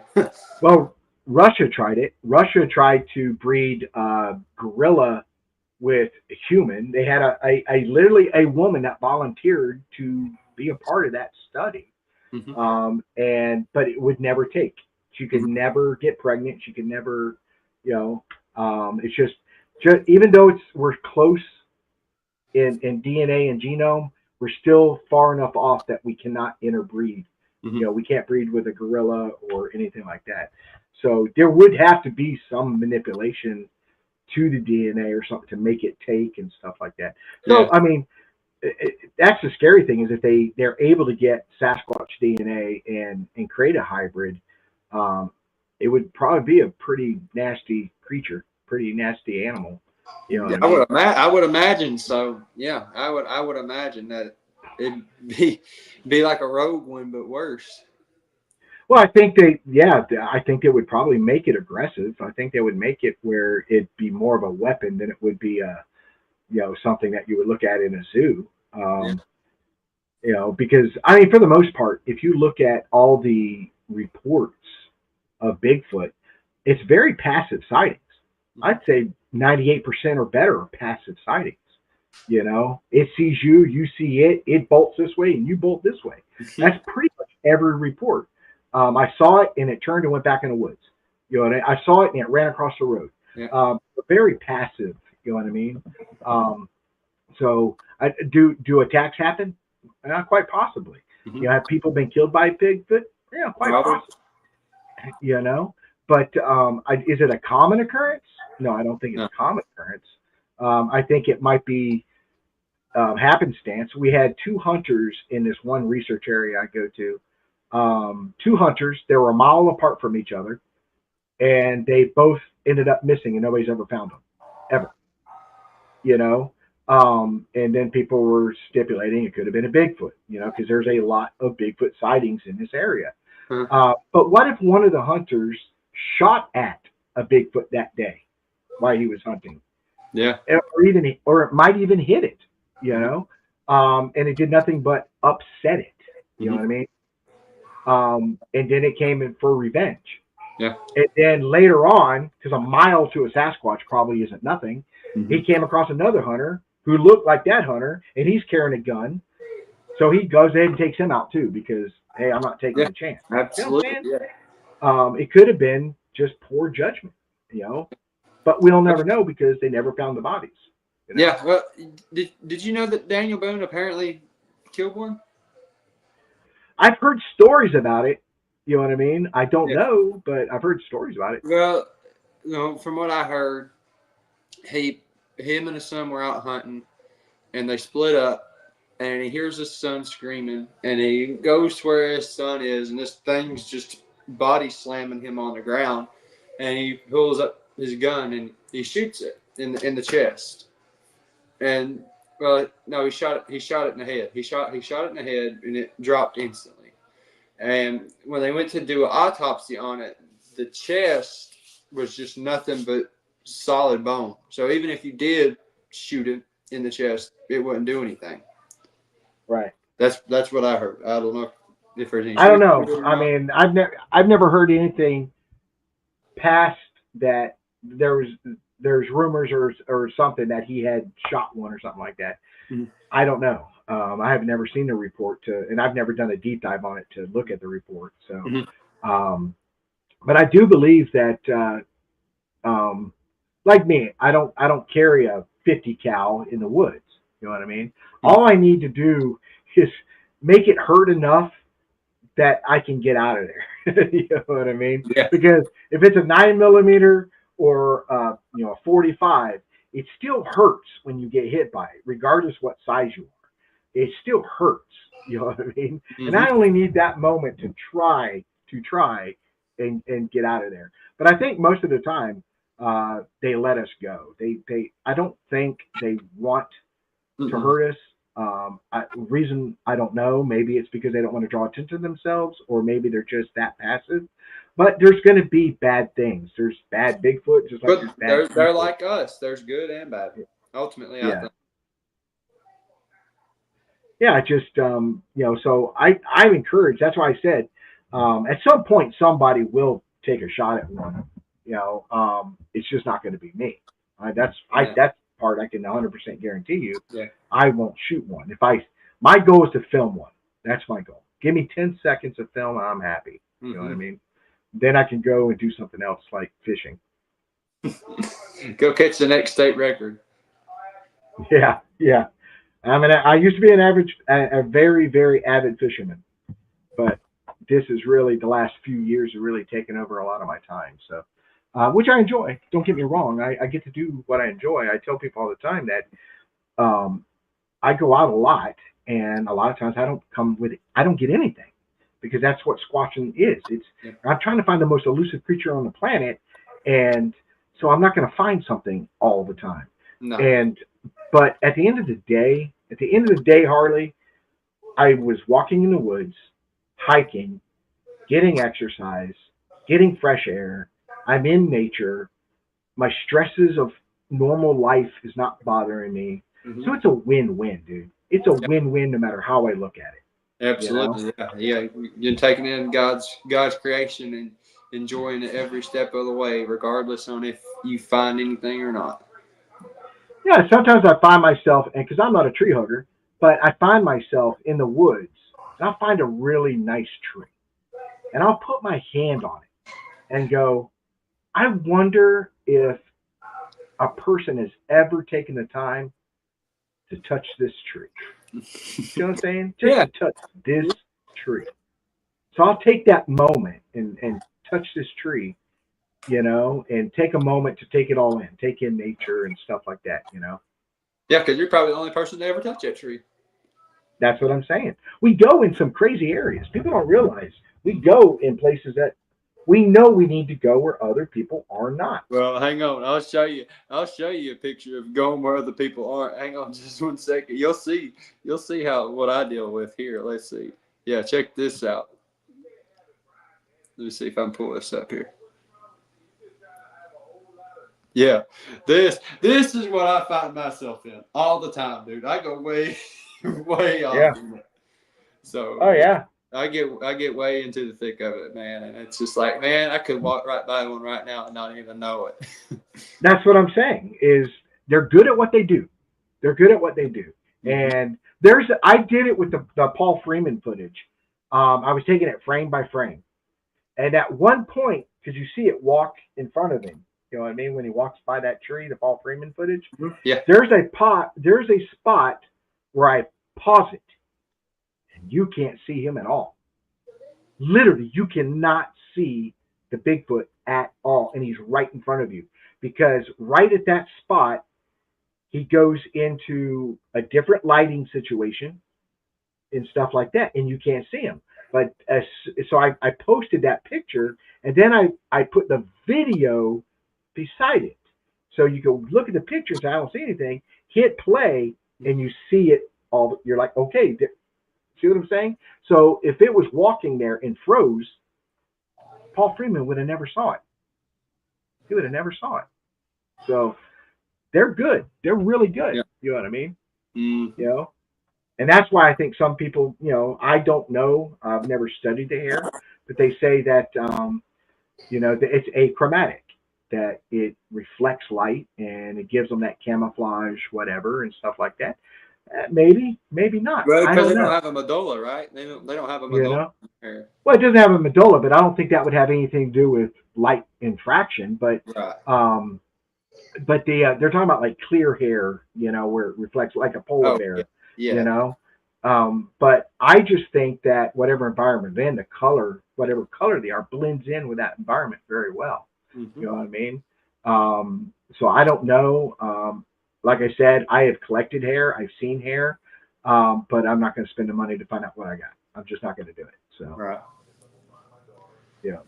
unless somebody's got that money, I'll take a GoFundMe right now. You know what I mean? If you want me to start DNA stuff, but it's not going to be me. $1,000 for DNA or $1,000 for a new set of, thermals or something. I'm going to weigh my options. What I need more. I'd put And, that money in a thermal.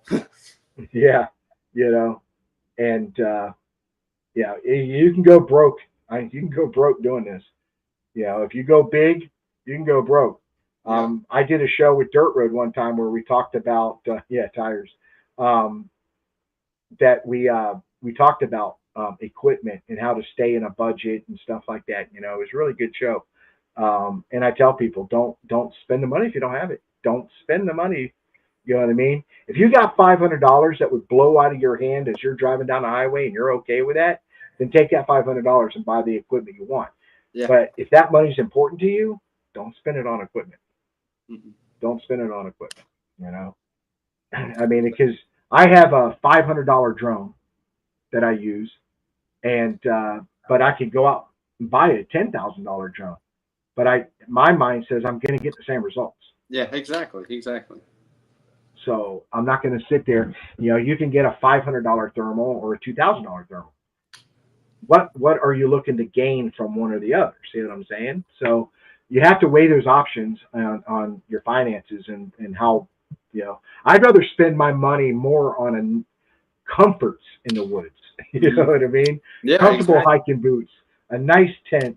You know what I mean? Stuff that when I am out there, I'm comfortable. You know what I mean? Mm-hmm. Yeah, it's all about being comfortable. You can't. My backpack it don't get real too bad heavy. It's probably about 25-ish pounds fully loaded down. I don't really care too much to lug it around, but after a while, So when you go out, what are the things that you carry? Every day you're like, I'm going out today. I'm gonna go from 6 a.m. till 3 in the afternoon. What are you carrying with you? What are you taking out there to do your stuff? I carry my sidearm. I carry my machete. I carry my axe. I carry some plaster of Paris. I take it and pour it into Ziploc baggies. That way I don't have to carry that whole cartridge around.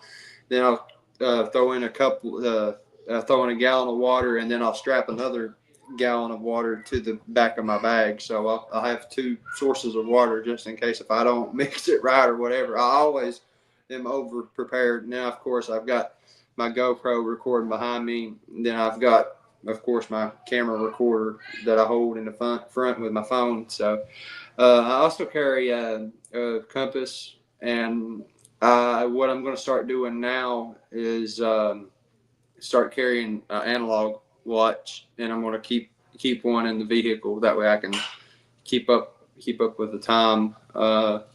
And also I do carry some holy water just in case, because just for whatever reason, you never know when you might need it. Yeah, because that was one of the discussions I brought up in one of the chats is, I'm independent. I go out by myself.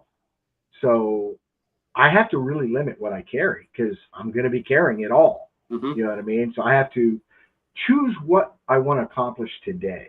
See what I'm saying? Mm-hmm. So most I stick with something that's recording audio and something that's recording video, and I leave it to that. See what I'm saying? Mm-hmm. If I find a print, I'm just going to have to film it, measure it, document it, do everything I can, because I can't carry plaster, water for the plaster, because I've already got a small chair, a tripod, my gaiters for my legs, Mm-hmm. bottles of water, measuring tape, first aid kit. I mean, it starts to add up. Well, I'll tell And you, those are things. you can download an app on your phone. It's called Polygram. It's a 3D scanner app. Check it out. I did it, but it takes up so much room on your phone.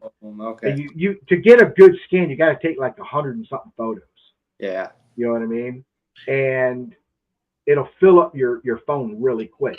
And then you gotta delete it all. Yeah. You know what I mean? Just to make or download it to something so you can go back to using your phone again. Yeah. Because I've ran into it. I have a very expensive phone that I can zoom in and put you on the moon.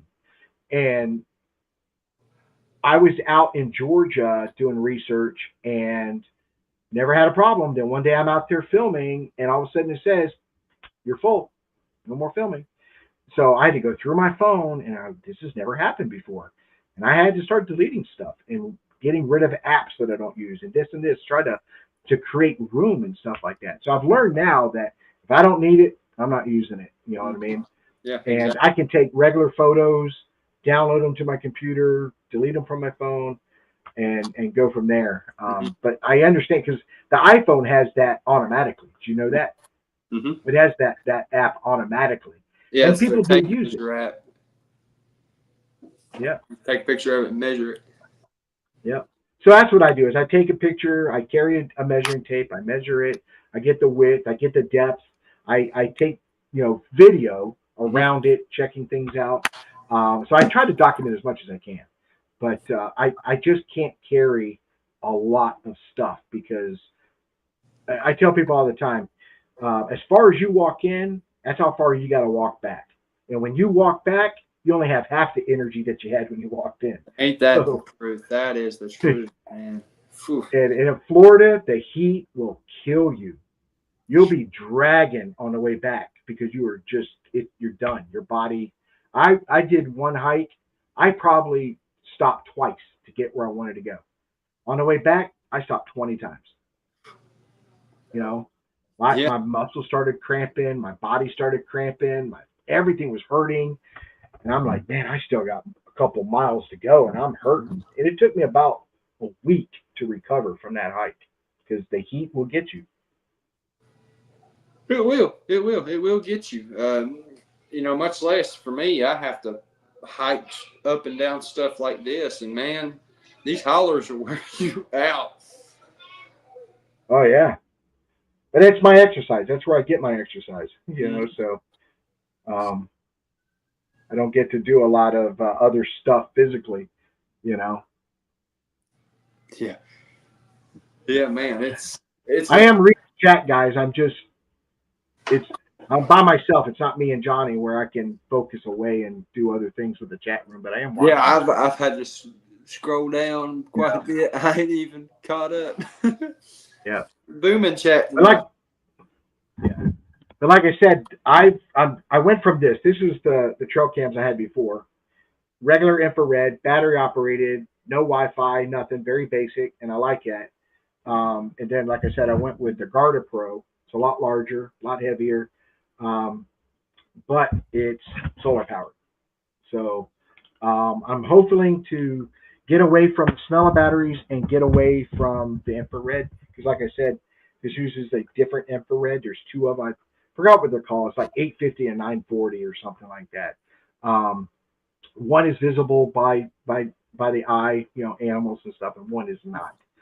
So we have to assume, it's always the theory that they can see infrared. So we have to assume they do. So I'd rather be safe than sorry and say, okay, they probably can. So let's try something else. I don't have proof that they can or cannot, but, because it has been captured on trail cam. Remember the picture where the guy caught it? It was coming into his orchard and eating his apples, and it had the baby under the arm. Yeah, he caught that on trail cam, and it's right there below him. The thing's not more than a few feet away from the camera. You know what I mean? All these people. Let's say their pictures are good on trail cam because there are some that are very questionable. So let's say it's true. Well, evidently infrared didn't stop it. See what I'm saying? Yeah. So I don't know if you're going to put out information. Scott used the plot watchers, if I wasn't mistaken. I can't remember what cameras he used. I think they were the old plot watchers that didn't put off infrared. I think I can't remember. Yeah. Well, I've got like my night vision. I have a Seymour 200, I think that's called, Mhm. and it does night vision without infrared and in color. Oh, dang, Oh yeah, it could be midnight and I can tell you what color shirt you're wearing. that's crazy. I could tell you the Christmas lights on your house and you don't even have the lights on. That's a yellow one. That's a blue one. That's a green one without the lights even being on. You know what I mean? That's Dirt Road. Dirt Road has the same camera that I do. It films in color. It does audio, film, and photo, and it has 7 settings. The first one, no IR, no IR. Then the second setting is you have 7 settings of IR where it gets brighter, brighter, brighter, brighter, brighter. So you see better, better, better, better, better. You know, but you can see in color. Trying to catch up through it. What are you talking about, Troy? You talking about night vision or thermal or what? What are you talking about? Because night vision, I have 2. I have the Seymour 200, and I have a Psionics. And the Psionics is also in color, but it uses IR. So Yeah, I'm trying to catch up in the comments there. yeah, but that's how me and Dirt Road met. We had both saw the same video on the Seymour. We have both commented on it, and I ordered it, and that started the conversation between me and him, and then we got to talking, and then we got to know each other, and said, "Hey, have you received yours yet?" And I got mine, and we're still waiting on him to get his, and stuff like that. So Yeah. yeah, if any guys, y'all check out videos on the Seymour. It's a pretty amazing piece of equipment. Like me and I don't know what they cost now. I don't know. But when me and Dirt Road got the cameras, it was a startup company, so we got them at ground level. I think I spent for 2 batteries, battery charger, and the camera, and the case, and all the whole 9 yards. I think I spent $208. Oh wow. Yeah, but they send you a questionnaire, and you do this questionnaire. They ask you, what do you think it's worth? Mhm. Yeah, and I was like, it's better than a Psionics, and Psionics is $800. Oh. See what I'm saying? And I have a Psionics. So how much they charging for them now? I don't know. I already own one, so I haven't looked. Wow. Yeah. Thanks, Richard. So, I mean, it could still be around $200. They were raising money to start the company. They were trying to raise 500,000, I think it was. And by the time they approved my order, they were already at $750,000. Holy cow. So once they hit that number, they started making them. They needed money to make them. See what I'm saying? It's a gamble. It was like playing the lottery, you know. And if the company doesn't raise the money, isn't able to do it, you're out your investment. See what I'm saying? You're out $200. But if they get the money and they're able to do it, you get the very first product that comes out. So that's when me and Dirt Road got involved in it, and I enjoy it. And every time I talk to Dirt Road, he enjoys his Seymour. You know what I mean? May have to look into that. I might have to. Yeah, it's pretty cool. It's pretty cool. I like my Psionics because it's a monocular. But the great thing about the Seymour is it's got a huge screen. I hold it this far from my face, and I can look around, look at that, look around. It's that big. The screen. Oh, I have seen one of those. Yeah. At the camp out in Alabama, I did get to use one of them. I know exactly what you're talking about. Yeah. Well, there's a lot of different brands. Oh. There's a lot of different makes that make this similar. I just have the Seymour. Okay. Yeah. I don't know what brand it was, but I know what you're talking about. Yeah. But it's color night vision, and it's really cool. But You know, those are some of my favorites. I just don't do a lot at night because I'm by myself. And even when I do my camp outs by myself, I pretty much stay in camp once the sun goes down, because if I go out there and something happens, I'm screwed. Yeah. I'm screwed. You know what I mean? But if I have the opportunity to go out with other research teams, or I know somebody that wants to hook up with me and go out and do some squatching, that's when I tend to take more risk and go out and do more at night and stuff like that. And I like using my thermal, and because in Florida, thermals are worthless. I can tell you right now, it's too hot. It's too hot. Everything, you go out in the daytime and use a thermal, it looks like the forest is on fire. See what I'm saying? Mm-hmm. So in summertime, they're worthless until about 3 o'clock in the morning, when the temperatures finally, and that residual heat disappears. Yeah. That's the only time they're good. But wintertime, fantastic. Wintertime, fantastic. You know? But not with the heat that we have down here. You can't use them. So I don't get to use my thermal as much as I want. You know what I mean? Yeah. But, and like I said, I'd never even used trail cameras until recently. I like being out in the woods. Yeah. But because of the mosquitoes, and because of the heat, and because of the flooding, we have torrential rains. My area is underwater now. How do I monitor an area? Well, I have to go to trail camps. Yeah. You know what I mean? So that's why I started getting into those. You know. No, and I changed them, because these things right here. Anybody sees this one? I don't know if y'all can get a good look at that. See that? Crap. Pure junk. Junk. I cannot get these things to work for me to save my life. You can go back and look at my videos. Unsuccessful every single time with these things. So spent the money this time. Spent the money. So, hey, trial and error. Yep. Oh yeah, I wish I had $1 for every piece of equipment that I bought. They ended up being worthless. So.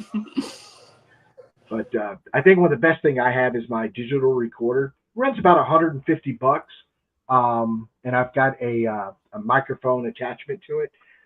That thing will pick up noise from miles away, clear as day. You know, I can take and set it in the woods a mile away from my vehicle. And this is something you could do, and I brought it up in the past. This is something you should do, Harley. Mm-hmm. So put out your audio, especially if you got really good digital recorder. You know, I'd show you mine, but it's attached to my equipment right now. Mm-hmm.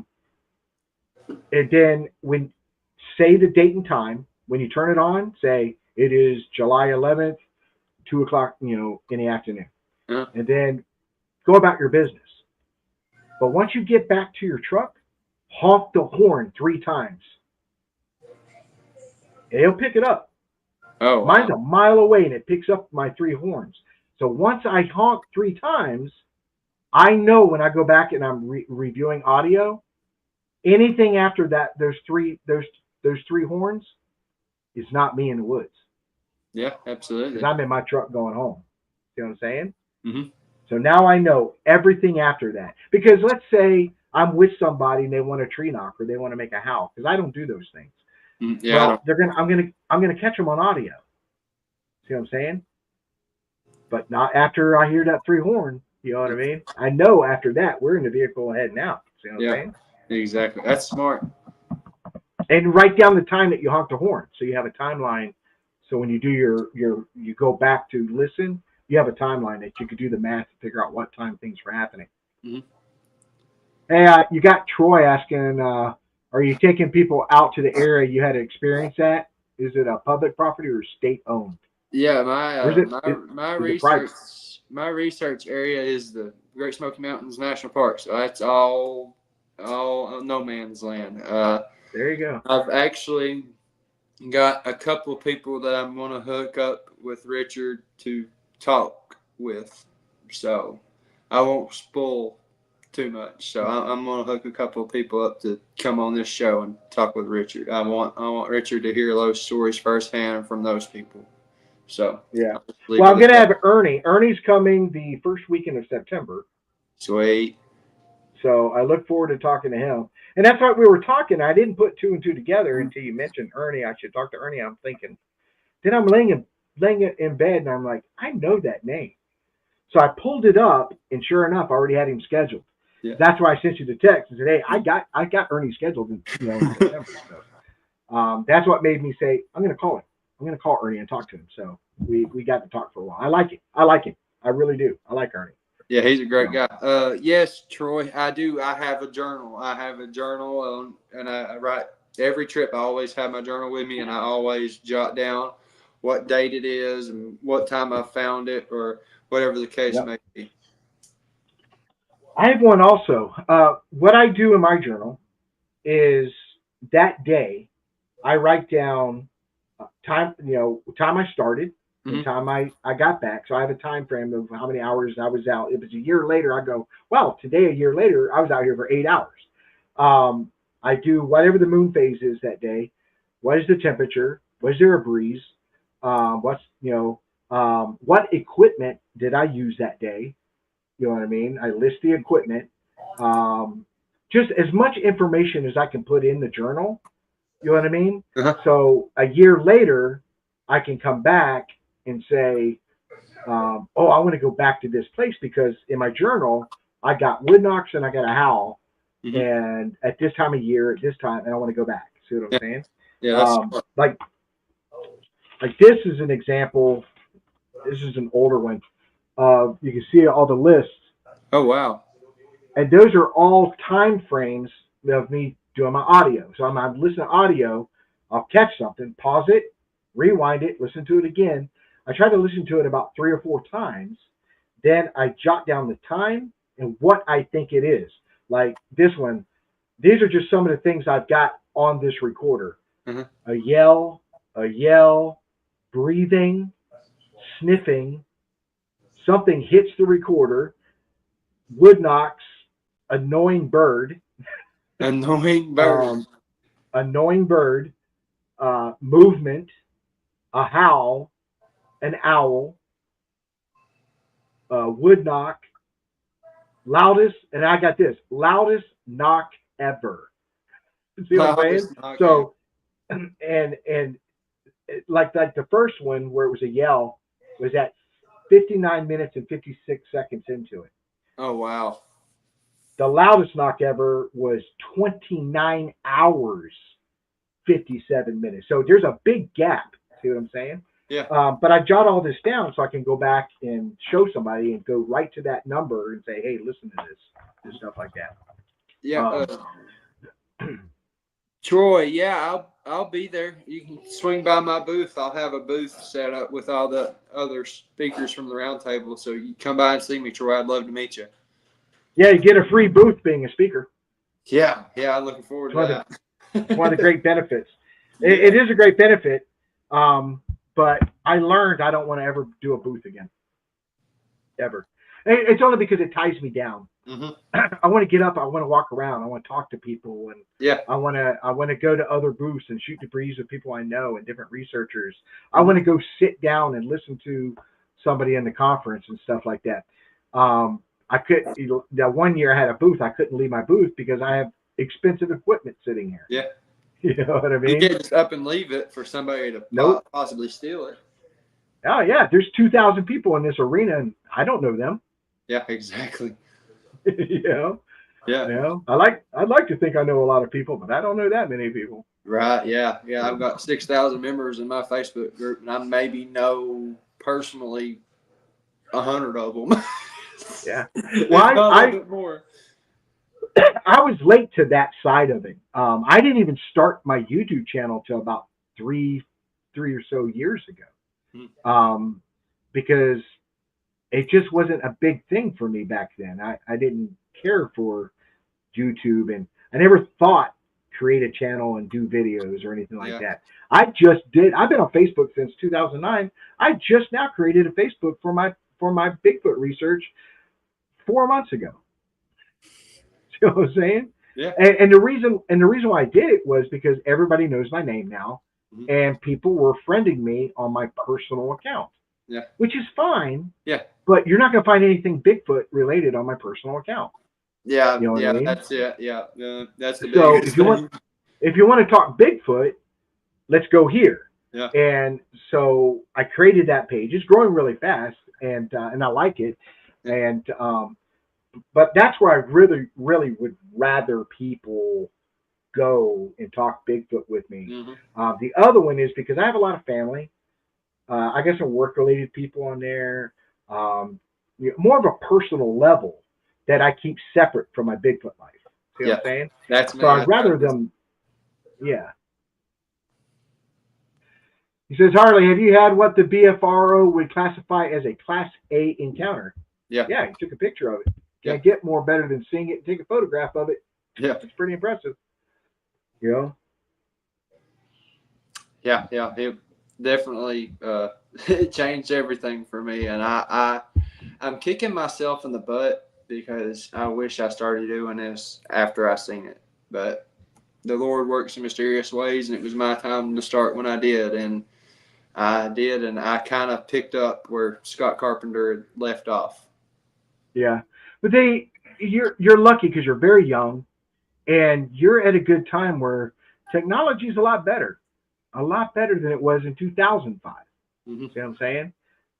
So, those of us that are older and getting involved, we're catching up with the up-to-date stuff with AI and everything else. Mm-hmm. But you knew it. That's what you know. See what I'm saying? When you were born, there were cell phones. Yeah. You know what I'm saying? Yeah. My first phone was a flip phone. Yeah. When I was in the military, we didn't even have cell phones or email. Email hadn't even been created when I was in the military. So we had to still write a letter home, which took months. Then it took months just to get a response. And if you're out at sea, you had to wait till a helicopter came and dropped mail off. See what I'm saying? Yeah. We didn't, but now they get on laptops and FaceTime with their families and stuff like that. We didn't have that when I was in the military. So, but yeah, I don't want to keep it too much. I mean, we've done over 2 hours. It's been a blast because I really like you, Harley, and we had a great conversation I've had an the other awesome day. time, Richard. I've had an awesome time, man, and I definitely want to have you up here in the woods sometime, man, and I'd love to come down there and hit the woods with you. Oh yeah, I'd like to go. I do have a trip planned this year. Right now, it's still kind of I might have mentioned it to you, but it's still not public knowledge. Mm-hmm. But I am going to a location up north that I'm excited about going up there and being a part of that event that's going on. I've been to North Carolina, I've been to Georgia, I've been up to it's North Carolina still, but it's up by between Georgia and North Carolina, up on the opposite side, up at my dad's, and did some stuff up there in the woods cause he has a cabin up in the woods. My dad is a gold prospector, so he knows the woods and stuff like that. He was actually on television on one of those gold prospecting shows in Alaska and stuff like that. So pretty interesting guy. But Tennessee will be on that list, and I don't think LBL will. I for some reason it never struck me as I'm too interested in the LBL. Maybe because it's too many people go there. Maybe that's why I'm not interested. You know what I mean? I don't know. Yeah. It's not on my bucket list. Let's put it that way. But Oregon, Washington State, those are on my bucket list. I would love to go there. Someday, yeah. I'll make it there someday. Yeah, I have to start a GoFundMe. I have to go to GoFundMe. So I put it on there. This is your Facebook page, Bigfoot Reports and Data. Yes. I made sure everybody knows it's on. So definitely go check it out. And, if I remember right, it's free to subscribe, right? Yeah. Oh, yeah. Yeah, absolutely. All you got to do is answer the questions and join. And also, for my other social medias, it's the same name here on YouTube, Instagram, TikTok, whatever. It's all under that same name. So it's super easy to find me, and would love to hear from everybody. Yeah, so go check out Harley. He's a great guy, and I enjoyed talking to you the other day, and I enjoyed talking to you tonight. I knew tonight was going to be a lot of fun, a lot of conversation and stuff like that. A little bit different than what we usually do, but we usually have, 3 of us on here and stuff like that. And usually I just sit in the background and monitor the board and do everything else. But I like having conversation. I like talking Bigfoot. Yeah. I love talking Bigfoot. You know what I mean? Yeah. And you get that opportunity coming up at the conference and stuff like that. And hopefully maybe you'll come down to the Florida conference. That's a lot of fun. I'm planning on coming back next year. I had a blast there this year. I definitely look coming next year. Yeah, it's funny we didn't run into each other, you know. Yeah, we got connected afterwards, but You would think I'd notice 6'6" guy walking around the auditorium, but I didn't. So Bigfoot can walk by me and I'll miss him too because I didn't see you, you know. Yeah. So, yeah, and also so everybody knows. Also check out Sasquatch Unredacted. We do have a Facebook page. This is, of course, our YouTube channel. So please subscribe. We're a very new podcast. We've only been around since December, but we love it. We're enjoying ourselves. We get to meet great people like Harley and have fun and make new friends and people that we can call because he'll have my number forever. And you can call me and say, Rick, what do you think about this? And so definitely do that. I also have my own research channel, which is Bigfoot Florida Guy. That's on Facebook and YouTube. You can check that out. Then Johnny's not here, but Johnny has Sasquatch Encounter Brigade on Facebook and YouTube. He's doing some fantastic stuff. He's lucky enough that he's having activity right there in his backyard. A lot like Flat Rock. Flat Rock has stuff going on in his backyard. So does Johnny. I wish I was that lucky because I would definitely save a lot of money if I could just walk out my back door and do this stuff. So definitely check out Harley, check out us, check out everything. We all have one thing in common. We all love Bigfoot. So, any kind of discussion or anything like that, it's always open, guys. Contact us at SasquatchUnredacted@gmail.com. If you want to be on the show, you want to talk Bigfoot and just have a good time and talk about your encounter or talk about your evidence or whatever you want to do. I'm getting better at it where I can put pictures up now. I can put video up now. I'm learning. It's a slow process, but I'm learning. So people like me will show Harley. Harley will say, hey, I want to do a podcast, or hey, I want to do a StreamYard. Hey, I had to be self-taught. Let me tell you, I'll help you because I don't want you making the same mistakes I made. So I'm here for you. So, I appreciate it. Yeah, thanks a lot, Troy. Awesome to see you again, buddy. Troy's always here. There's a lot of them. Sharon, Troy, Flat Rock, Tommy, Sunshine, Sharon. I mean, there's a mess of them. There's the Tennessee guys. There's a couple of them that are always here. Mm-hmm. Awesome guys. Fantastic people, man. Fantastic. Yeah, Troy Two Fingers in Tennessee and the other guy that's in Tennessee. Great guys. Awesome guys. Always respectful. I didn't get to see everything in the chat. Somebody said something got a little out of control. I didn't see it, but I can't focus on the guest and that. But hopefully everything is worked out. Everybody's happy. Everybody loves each other. It's all about love. It's all about love. Oh, you know what I mean? We have a short time on this planet. We have to be happy. You know what I mean? Absolutely. Harley may not agree with me. I may not agree with Harley, but Harley's still good in my book. See what I'm saying? That's how it works. You know what I mean? That's how it works. And in this Bigfoot community, if we can get past that, get past pride, and realize we all still have a passion for this. So, everybody needs to get along because you've probably seen it. You've seen it. You've been in this a short time. It can be very hostile. Yep. And I saw the comments. Remember? And like I told you, don't even respond. Don't give them an audience. I had somebody email me recently. I'm not going to respond because I don't want to give this guy my time. It's not worth it. I'm not going to give you my time. Mm-hmm. Negativity breeds negativity, and I'm not going to be a part of that. So. No. Yep. Troy says, pride goeth before a fall. Absolutely, Troy. Never been spoken more wisely. Amen. Thank you, Troy. I appreciate you, Troy. Hey, Troy, have you ever had an encounter? Let's put Troy on the spot here. Troy, have you ever had an encounter? No. Because I'm going to come hunt you down, Troy, and put you on the show.